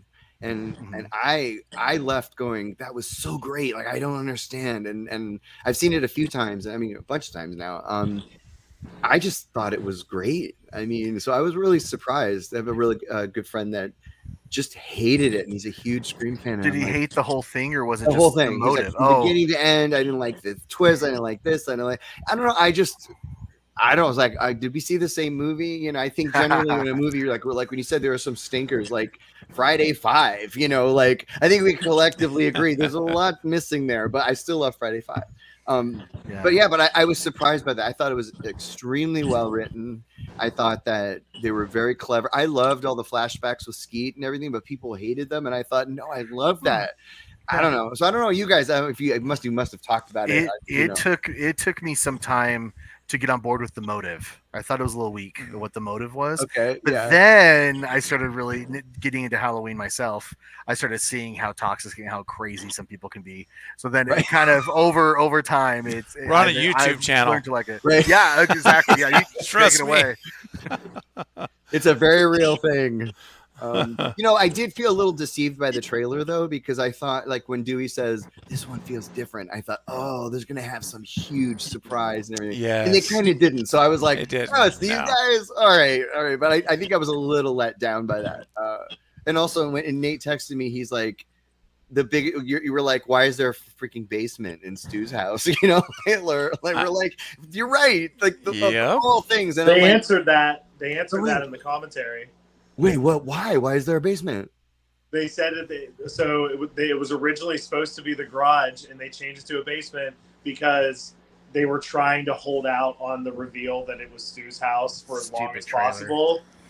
So and then the marketing team destroys that and puts it in the trailer. They were pissed about that, but they changed it to a basement because they were like, well, if they go to get beer in the garage, everyone immediately in the theater is going to go, oh, they're in Stu's house. And they didn't want that surprise. Okay, but here's the thing. You're going to find that out anyway. So, like, oh, my God. The thing is, everyone who watched the trailer already knew it was Stu's house. Right, exactly. We all knew it. I mean, yeah. And that's why we had the discussion here on the channel.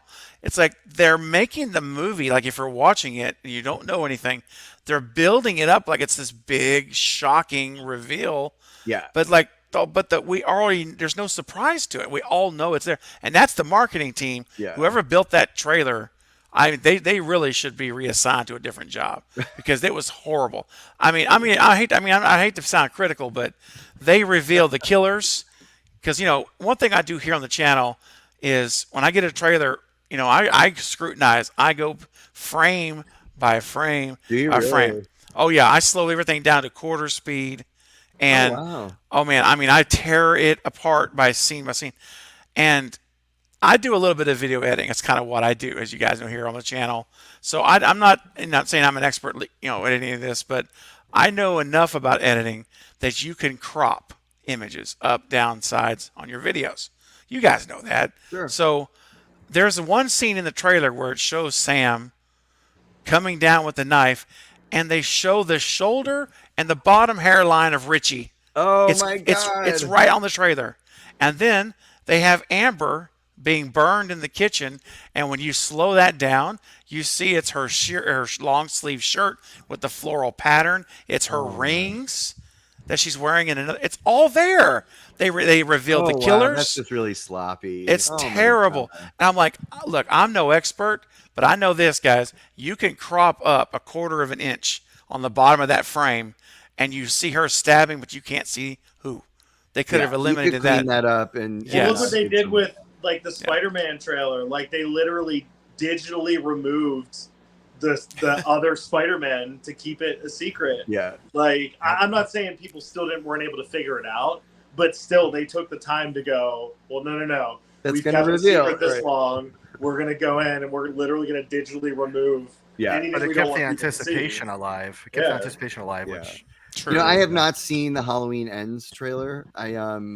It's the first Halloween movie where I'm completely trying to avoid everything. I mean, it's going to be the last Halloween movie for a while, and Yeah. I just feel like they just revealed too much. And so I have a good friend of mine who does this for every Halloween movie, and I'm like, how do you avoid the trailer? He's like, just trust me, you'll enjoy the movie a lot more.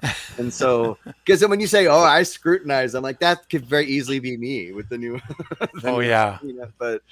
But yeah. Oh yeah. Yeah. So, And wow. and I'm people- trying to not yeah. watch anything for Scream 6 when the trailers come out. Yeah. Just because, Ooh. unlike with 4 and 5, not being involved at all with 6, I really don't know anything past what.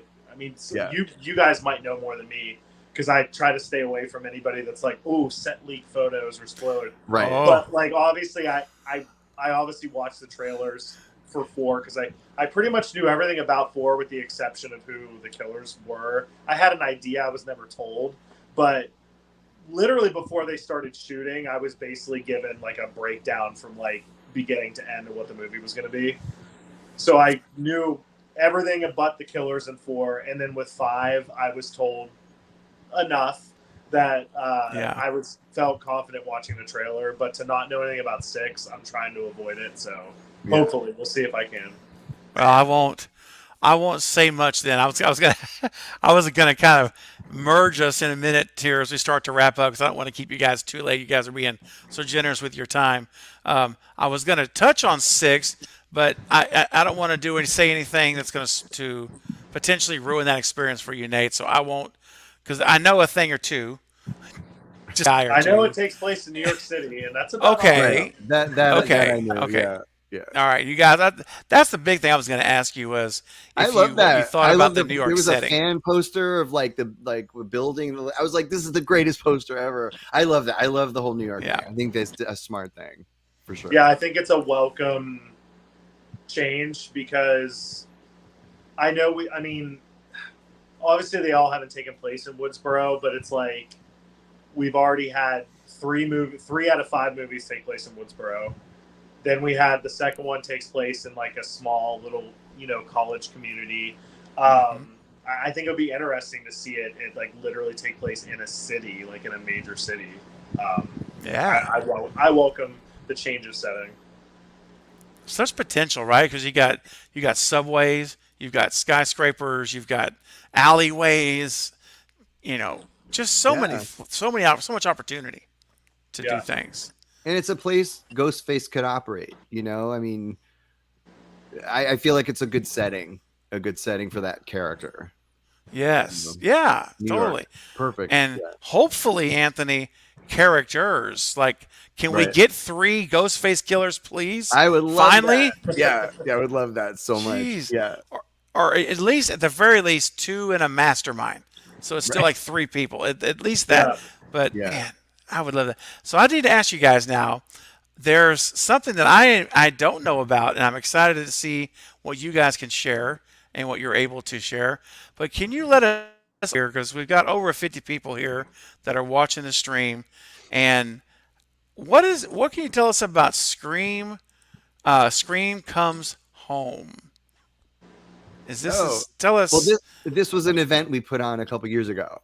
Okay. So it's a past kind of thing. Oh, it's a past event. Got you. Yes. Got you. And it was a party. We can tell you everything about it. Oh, that's great. Oh yeah. That's awesome.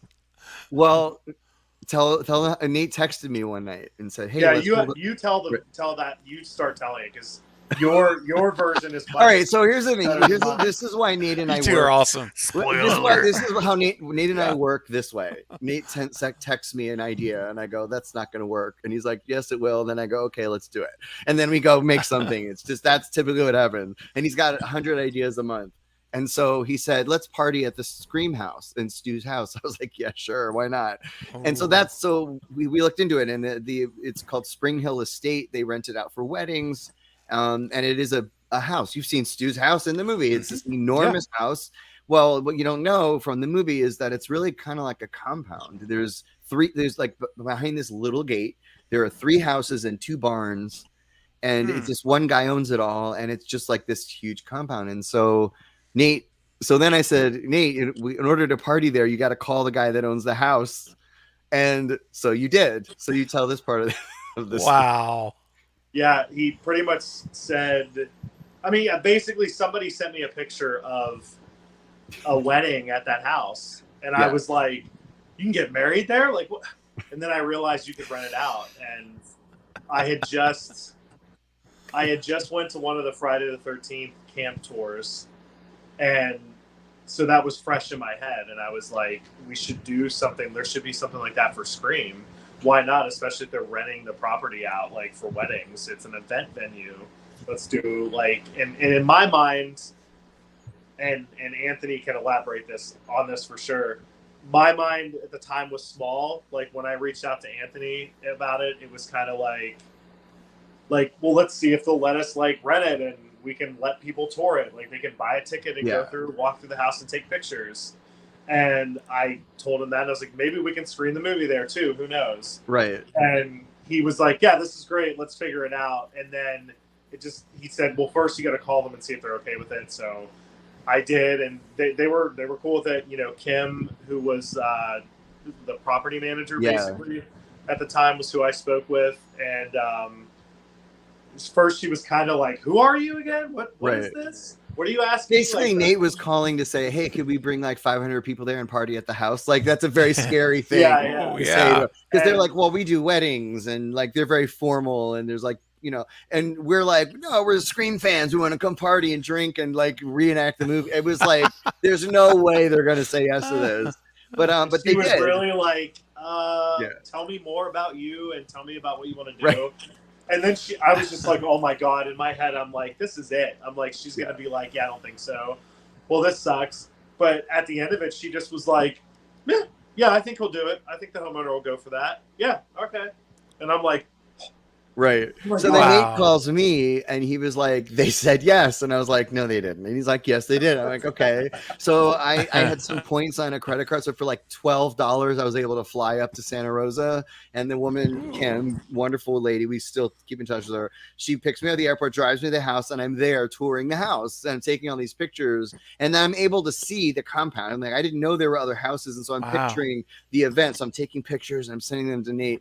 So we did a bus tour. So we ended up having that's where I meant like my idea. I was thinking small scale for whatever reason, and after Anthony went there, he was like, we got to do a bus tour, we got to do this, we got to do this, and it just became like you really turned it into this like big event. So it was basically Scream Comes Home. This is the little like souvenir program we had. That's a picture of the house.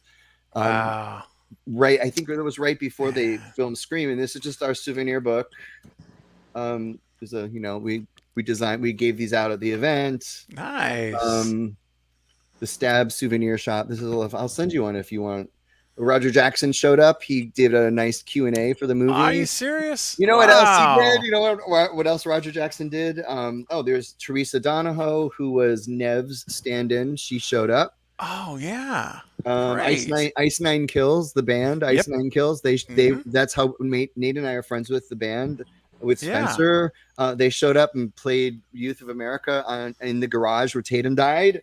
Man, this is sick, guys. That's all I can say. A dream come true. It was we made wine bottles that looked exactly like the wine bottle from You'll See This and Still Screaming, because Rose said they passed out wine. So yeah, it was just a whole big event, and that's really what it was. So we did a Kickstarter. We launched a Kickstarter and raised $62,000 to throw this party, and we spent every dime, and it was great. And then that was 2018, and then Nate and I were going to do another party at the house called Scream-a-Ween, which was a Halloween party, costume party on Halloween weekend, I think. That weekend they had massive fires in the area, like literally the entire Santa Rosa was on fire.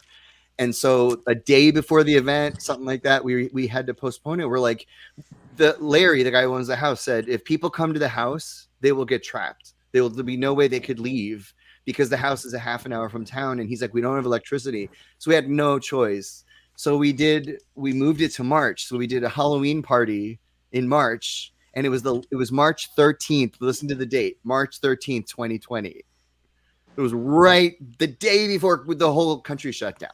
That's gonna say, yeah, that is right there. And Man. so we held 2 events there, and they're a lot of fun. And we've been asked many times, like, let's do another event, and someone else was putting something together, and now that's not happening. And so we might, hey Nate, we should just do something else. Hey man, Scream 6 comes out March 31st of next year. So yeah, just saying. And Craven and I can come down and cover it live. We would love that. We'll just show up. I would say yes to that. You guys are great. Yeah, why not? Come on. I remember Nate saying something like, because TMZ picked it up, didn't they? Nate was on TMZ. Yeah, oh my god! Oh my word! That's why I said it was newsworthy. That I was trying to hit. So here's what happened. I woke up and my phone was blowing up. I woke up like 8:00. I turned my phone on and there's like all these texts from all these journalists from like Cosmopolitan and TMZ, and I'm like, what? They want me? What do they want to talk to me for? Wow. Something happened where we got in this this circuit of publicity, and by that night we were mentioned all over the place. I mean, we were astounded. We had a press page, and it's not there anymore, but I would go down and be like, how did this happen? I don't even know how it happened. And so Nate, they were like, can one of you go on to TMZ? I was like, Nate, you want to go on TMZ? And it was so awesome to see him sitting on his couch talking about this Scream event. I was just dying. Oh, that's awesome, man. Dude, Harvey Levin, right? It was a Harvey Levin. Yeah, Harvey's like, tell us about this event, and Nate's like, it's really cool, and it's, it's awesome. It was like at like noon my time, and I totally did like a shot or two before I even did it because I was so nervous. Because they're like, it's TMZ live, it's live, it's like broadcast all over the world live. So I'm like in my kitchen doing shots like before it. So I was a little tipsy when I was doing that. Oh my gosh. Well, this is great, man. I'll tell you. And real quick, we got a super chat. Jennifer sending in a $20 super chat. Thank you, Jennifer, so much for your support of the channel, as always.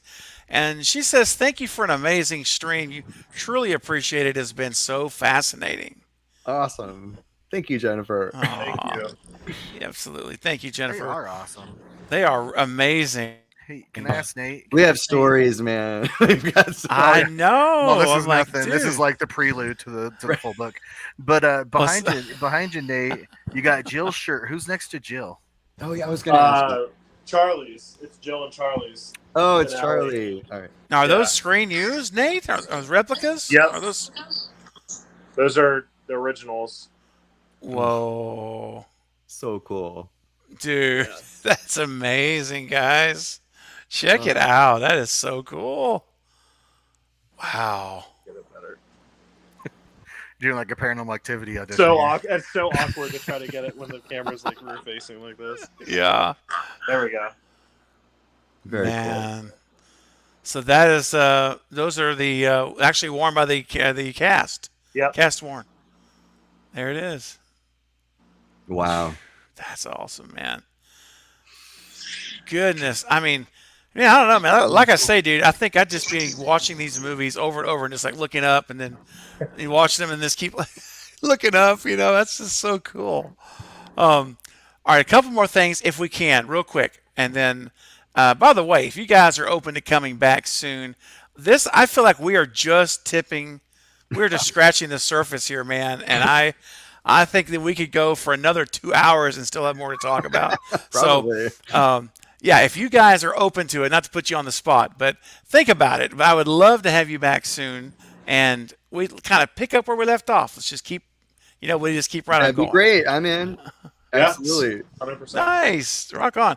Brad, you can even come back. I'll let you come too. Thank you. I was about to ask. I don't know if I'll be invited the next time. So I was like, Anthony, do some magic for us. No, I'm just kidding. no, man. You can come. I did a Zoom magic show during COVID, and I did a 1 hour show. It was a blast. I didn't think I did it as a challenge because I don't know. I'm a professional magician in addition to being a producer, and so and magicians were like, how the hell do you make a living? And I don't do magic for a living. I used to, but I did I'll do magic for you guys next time. That's fine. Yay. Sure. Oh That is crazy. I would love to see. Aren't these guys fun? I like So when much fun. Craven said, "Okay, we're doing a Wes month, celebrate Wes Craven, whatever," and then my mind just light bulb was like, "We gotta get these two guys together because I don't think you're on together too often." And so it was like, couple we gotta times, get you guys. Yeah. Well, maybe you are, but I want, but not with me. Yeah, that was great. No, yeah, I mean, he mentioned it to me, and I'm like, oh my gosh, yes, Yeah. I would be honored, and Like you have no idea what's coming, and you didn't, and look what's happened. It's been amazing. no, yeah, he kept telling me that. He says, you have no idea, man. I'm like, well, I'm ready. I'm ready to experience the ride. Let's go. So real quick, guys, I have to say, I don't know if Brett has shared this with you guys or not, but I am the self-appointed conductor of the Stu train here on the channel, meaning I'm a truther. I'm a Stu truther. I believe that he is alive. I believe that he will return. And I don't know if it's going to be in this trilogy, but one day. I hope it's going to be this trilogy. Okay. And I've made videos on what I consider to be breadcrumbs in 5 that already are leading us to him. In 5, there's several. And I have to ask you guys your opinion. And it won't, it won't hurt my feelings no matter what you say. But I just have to know. And Nate, I'll start with you. Then I want to hear Anthony's opinion too. Tell me, are you on the Stu train? Do you believe that he is alive and can return, or maybe? I've always believed that his character's dead, but of course, and not just in Scream, but in horror in general, like they could change anything at any time. And my personal opinion is, as long as they can make it believable, which I think would be difficult to do, but I think if they made it believable, I'd be okay with it. Yeah. Okay. So, but I personally think that he's dead. But yeah, hey, That's I'm fair. not the writer, so. Right? No, I get you, man. I got it. And in fact, we here on the channel, I did a presentation with 5 other content creators. It's called The People versus Stu Macher. And it is a courtroom setting where we go over the top 15 objections to Stu Macher being alive and or coming back. Oh, and wow. And we address all of them as a court in a courtroom setting. And we actually got I'm telling you that, man, we have the objective portion where we talk about, could he have survived the TV falling? Could he have survived electricity? Could he have survived the blood loss? And we have actual scientific statistical data showing the odds of real cases that have been reported, legit studies that show the amount of blood loss he would have had to have died out and have a traumatic event. We show the effects of electricity and voltage and how much are survivable, and what the real cases are of people reported of televisions falling on their heads and the distances. And the data shows, and it's all on. I've got it all on the channel. But overwhelmingly, amazing. I'm telling you, what's shocking is when you look at the real objective data, it's just objective facts. It is overwhelmingly on the side that he could have survived, like by a mile. And it's incredibly informative because it's not subjective. Right. It's like, no, what does the data say? And like a TV falling on your head, if you're an adult, like he was like and older, less than 1% died, and the TV only fell from about 4 feet. So I'm like, it wasn't even like dropping it from a 2nd-story balcony on your head. Then you're probably good chance you'll die. It's a 4-foot drop, and his hands are up. And then, you know what? I'm going to stop because I'm getting all my passion is coming out now. And I'm riveted by this because I have to be honest, I never gave it any thought until I read an article about Scream 5 where someone said, oh, it was him who killed. Well, I'm assuming people who watch this show know. It's him who killed Dewey. Yeah. So it's like I was like, oh, I never thought of that. And then when I thought of it, I was like, that wouldn't bother me. It wouldn't bother me. Yeah. So I know people don't like that idea of like, oh, come on, where's he been all these years and blah blah blah. But it wouldn't bother me So I haven't given it much thought. Yeah. But no, I think it would actually be kind of cool if it made sense. Absolutely. No, that's fair, man. And I don't want it to be. I'm also the first to say, I don't want it to be just fan service. Nothing wrong with fan service, in my opinion, but I do want it to be a well-written story. And I have I have 2 or 3 plausible storylines I could write out. To my mind, makes sense that you could make it work and you could incorporate him back. And the biggest thing is Sam. If they hadn't made Sam the daughter of Billy Loomis, it would have been a more difficult place to get to. But the fact that she is now connected to Billy, there's a reason for Stu to return. Because if you think of it, this is the last thing I'll say on it, I promise, and I will shut up. You're pitching it. Good. Last thing I'll say is the reason that's a big deal, and you don't even need Sydney, which we're going to talk about last here, is that because the last person he was the close to, really, really close to, and I would say even loved him, was Billy Loomis. And since Billy is dead, all of this time he's in hiding, he's wherever he's at, he's longed to have a relationship like that again. And he's found out that Billy has a daughter. So in order to reclaim and rekindle that closeness he once shared with Billy, what's the closest person he could do it with? It's with his direct descendant, his direct daughter. So he wants to meet with, have a relationship with her, and eventually try to turn her to kill with him again. Right, and I think logically that would make sense because she has those tendencies. She has that dark. She does. Kind of, right, and so I have Scream friends that don't like that at all, and I'm like, no, I think I kind of like that. She like that line at the end where she's like, "Don't fuck with a serial killer, daughter of a serial killer." Yeah. There's such strength in that line. It's like, she, but for this happening, she would have contained it, but she kind of lets it out. And so I do think that Matthew or Stu and her would have sort of a kinship because he's crazy too. You know what I mean? Like that's right. So you're right on board the Stu train, man. You're right but it wouldn't bother me. I'm not against it, and I think if it's done well, I would love it. The only thing I'll point out next time you guys watch Scream 5 is that I find the most interesting. There he is. Get it up. Get it up. When you guys do watch it, it's very subtle when they talk about Stu Macher when they're all meeting with Dewey. And they're at where are they at? They're in like this apartment or wherever they're at. Yeah. And they're at the house of the Meeks house. Oh yeah, that makes sense. That's right. And so whoever says it says, who's Stu Macher, and Dewey says it, and it's very subtle where he goes, he's Billy Loomis's accomplice to real Looney Tune. Not he was, but he is. Yeah, and it's Billy's very accomplice. Subtle, and then they immediately go to a next thing. That's right. I didn't catch that. Mm-hmm. Yeah, do you know he's mentioned more in Scream 5 than any sequel ever of in the franchise? They drop his name more in 5 than any other, and it's just, I think it's breadcrumbs. It's laying the groundwork subtly to prepare the audience because they're hearing this Stu Macher. They're hearing this name, and I'm telling you, man, I think it's breadcrumbs. I really do. And I'll tell you one last thing about Scream 5, and I'm going to, I'll be quiet and let you guys talk because you guys are going to come there and listen to me. But Scream 5, the opening call with Tara, I think that's Stu Macher on the phone. And I think it is. And I'll tell you why. A couple of things. One thing is he asked the question, what's elevated horror? And I'm like, wait a second. If this is a millennial killer, like they're supposedly in the movie, Richie and they wouldn't be asking that. They're not going to ask what's elevated horror. They live in it. They know that's an older person's question. Yes, so bingo. I think that's a clue.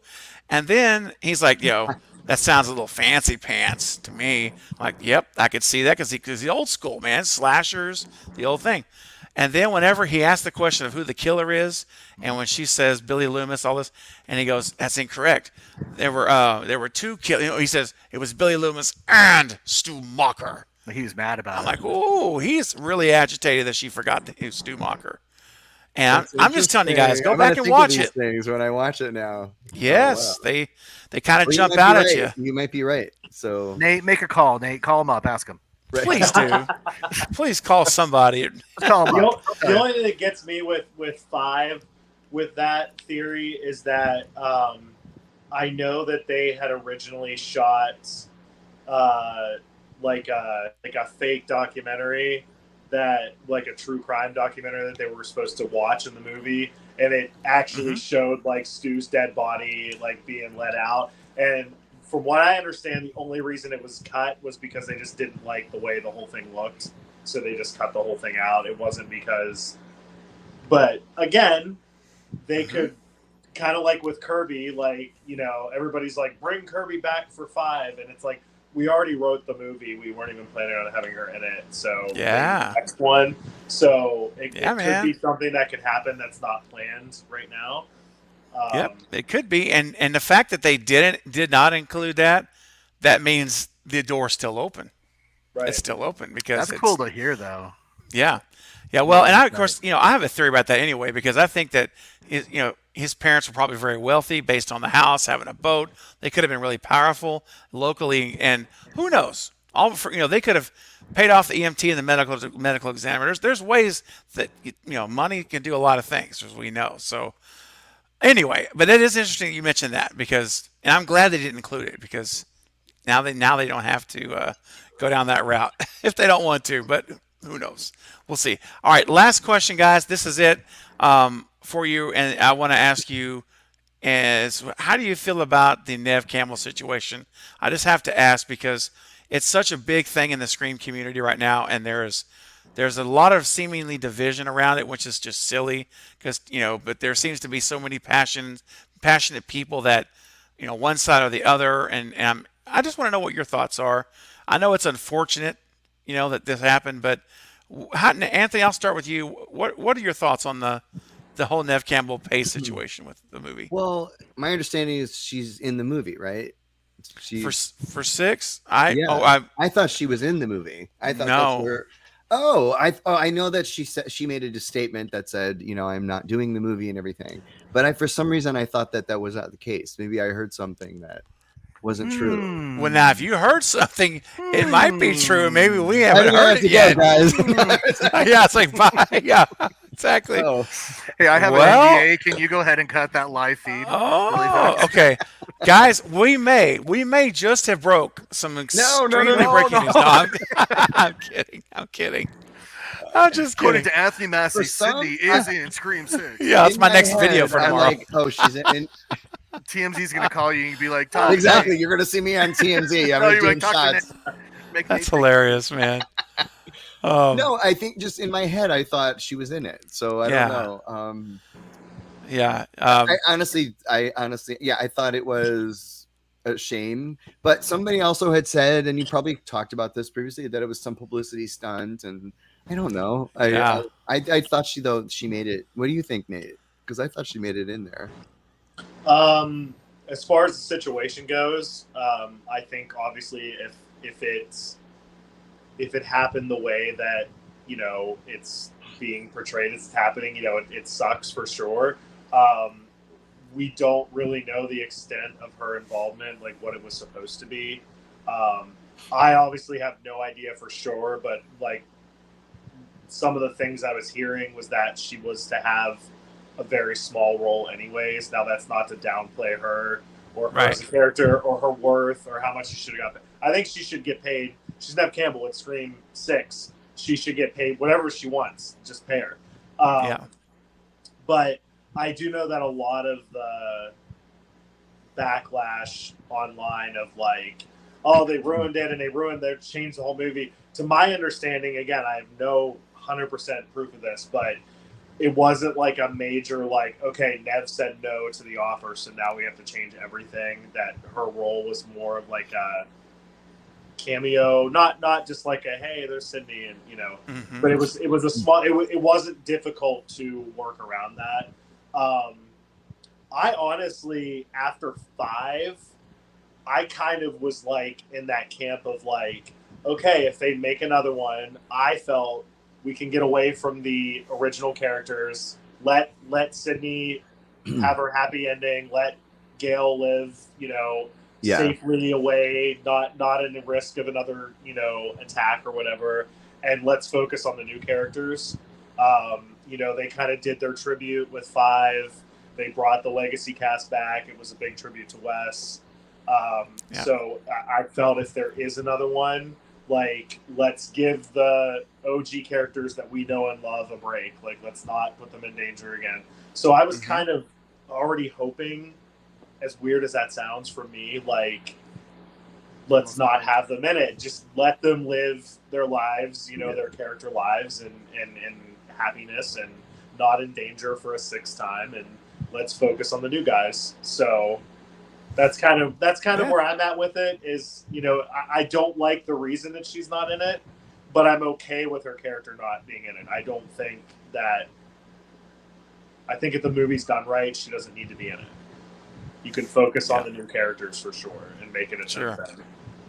Yep, definitely. And they got a crazy cast with Samara Weaving and Kirby's back, and just wow, the cast, and of course Gail and the core four, and man, it'd be great. I can't wait. Dermot, yeah, I can't wait. It's gonna be awesome to see what they do.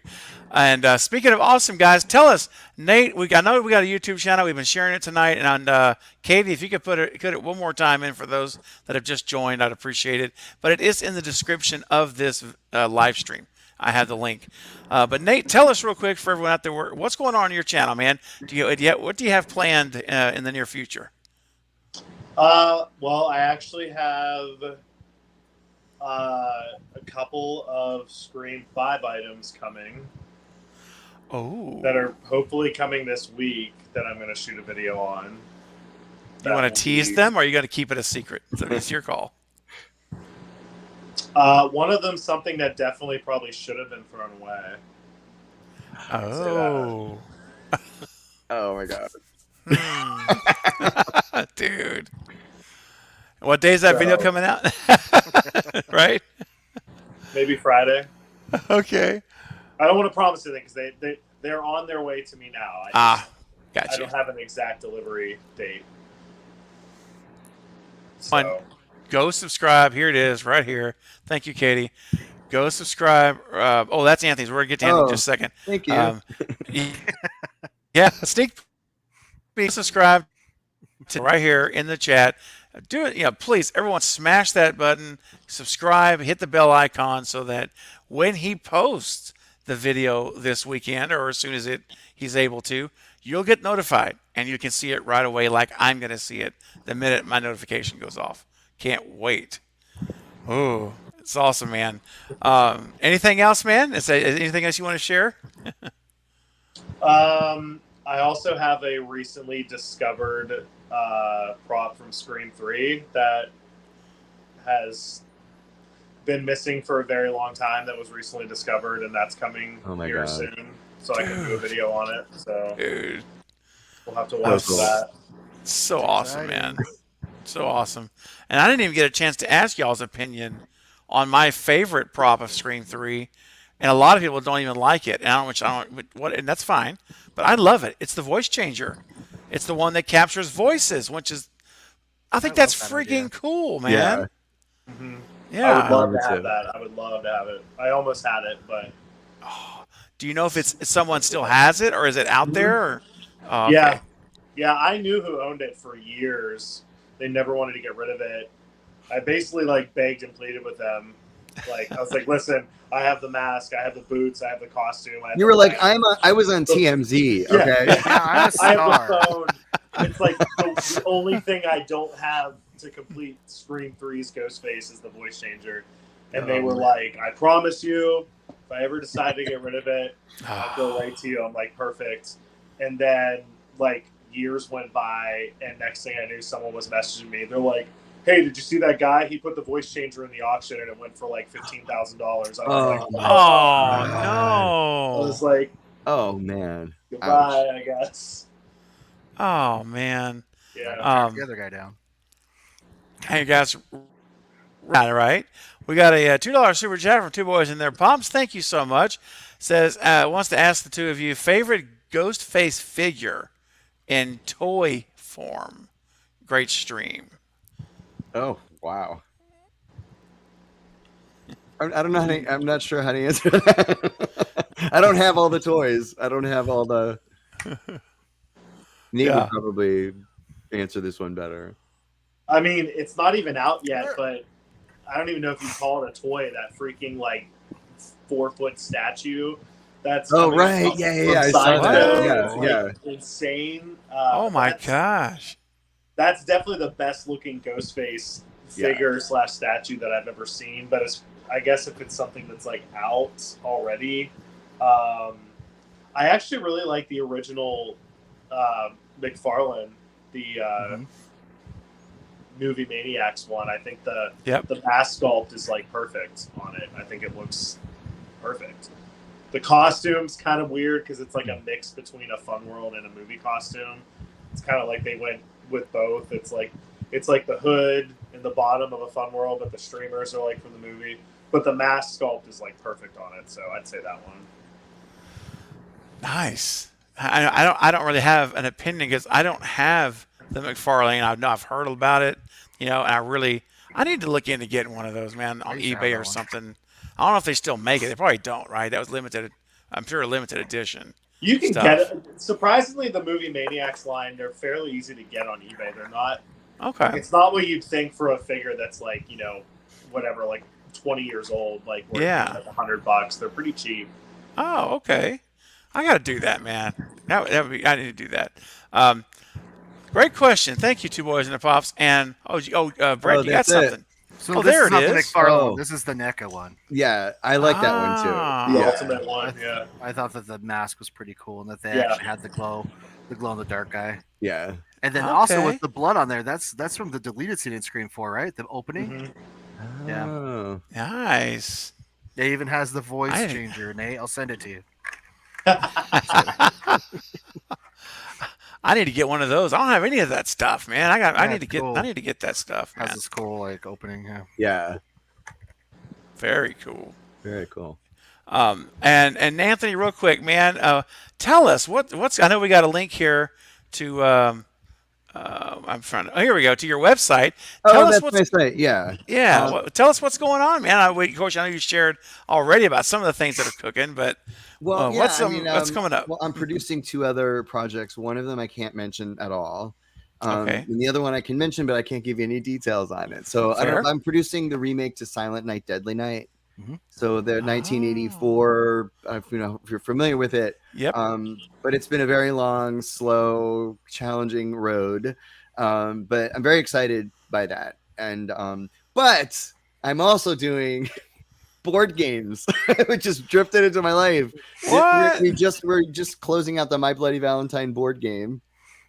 This is a real thing. Are you guys My Bloody Valentine fans? I love it. Sure. I mean, it's a board game, and it's here's the board with it's awesome. based on My Bloody Valentine. Wow.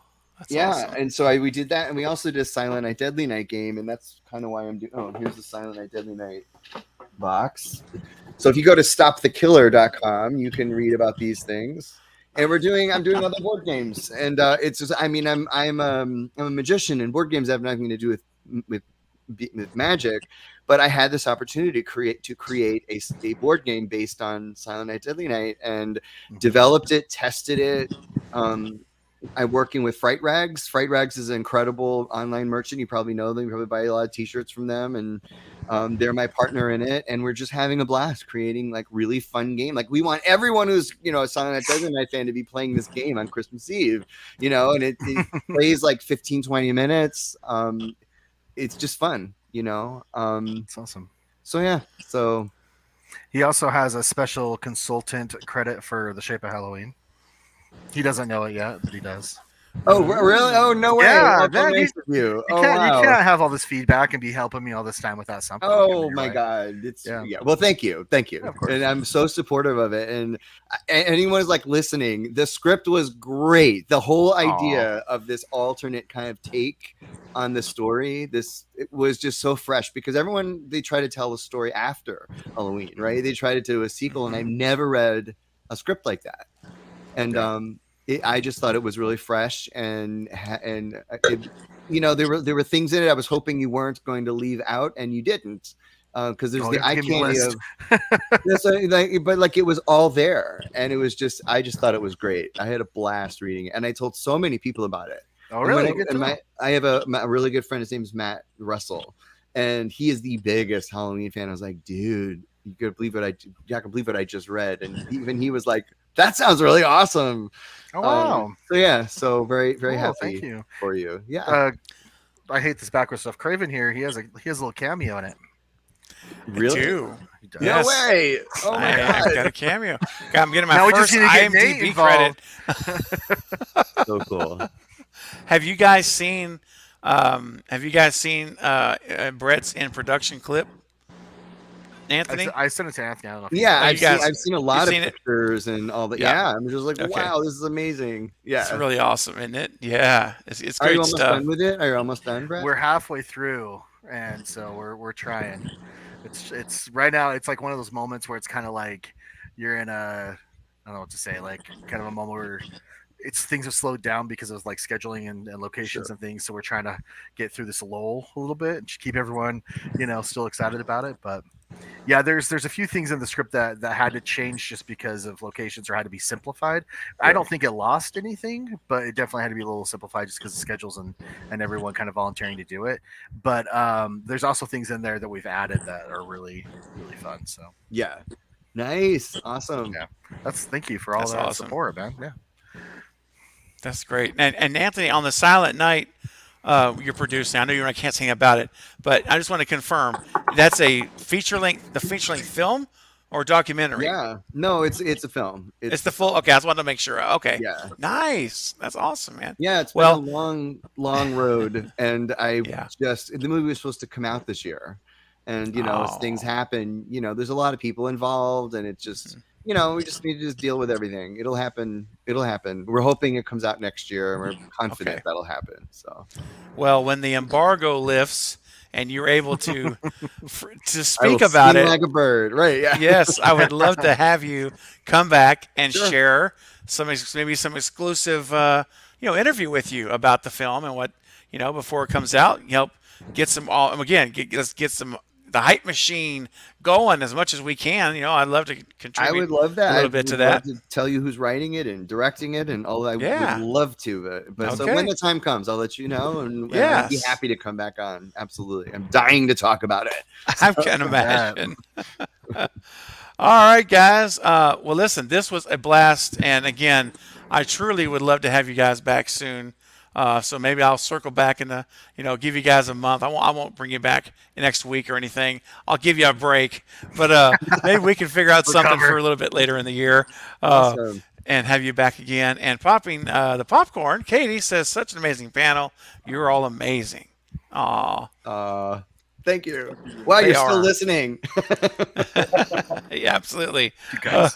Katie, thank you for Oh, wow. that. So, guys, I will meet you backstage on the panel. Don't go anywhere yet. I'm going to meet you backstage, kind of how Okay. we started, and we'll say our goodbyes. Before then, we'll go ahead and say goodbye chat. And I want to thank everyone for being here and for your super chats and your support, and also for smashing that thumbs up button. If you have not yet done so, please smash the like button on the stream right now, because it will help more people find it so they can watch Anthony and Nate share these amazing stories and amazing experiences. And so the more thumbs up there are, the more YouTube will send it out to people. So I would greatly appreciate it. It takes you less than 2 seconds to hit it on your way out, and that would be a great help. And for everyone else, we'll see you guys backstage. For everyone else, I'll see you on Wednesday morning, my next morning stream on Wednesday. And until then, guys, have a wonderful night. Thanks for being here. We'll catch you next time. Bye, guys. All right. Thanks.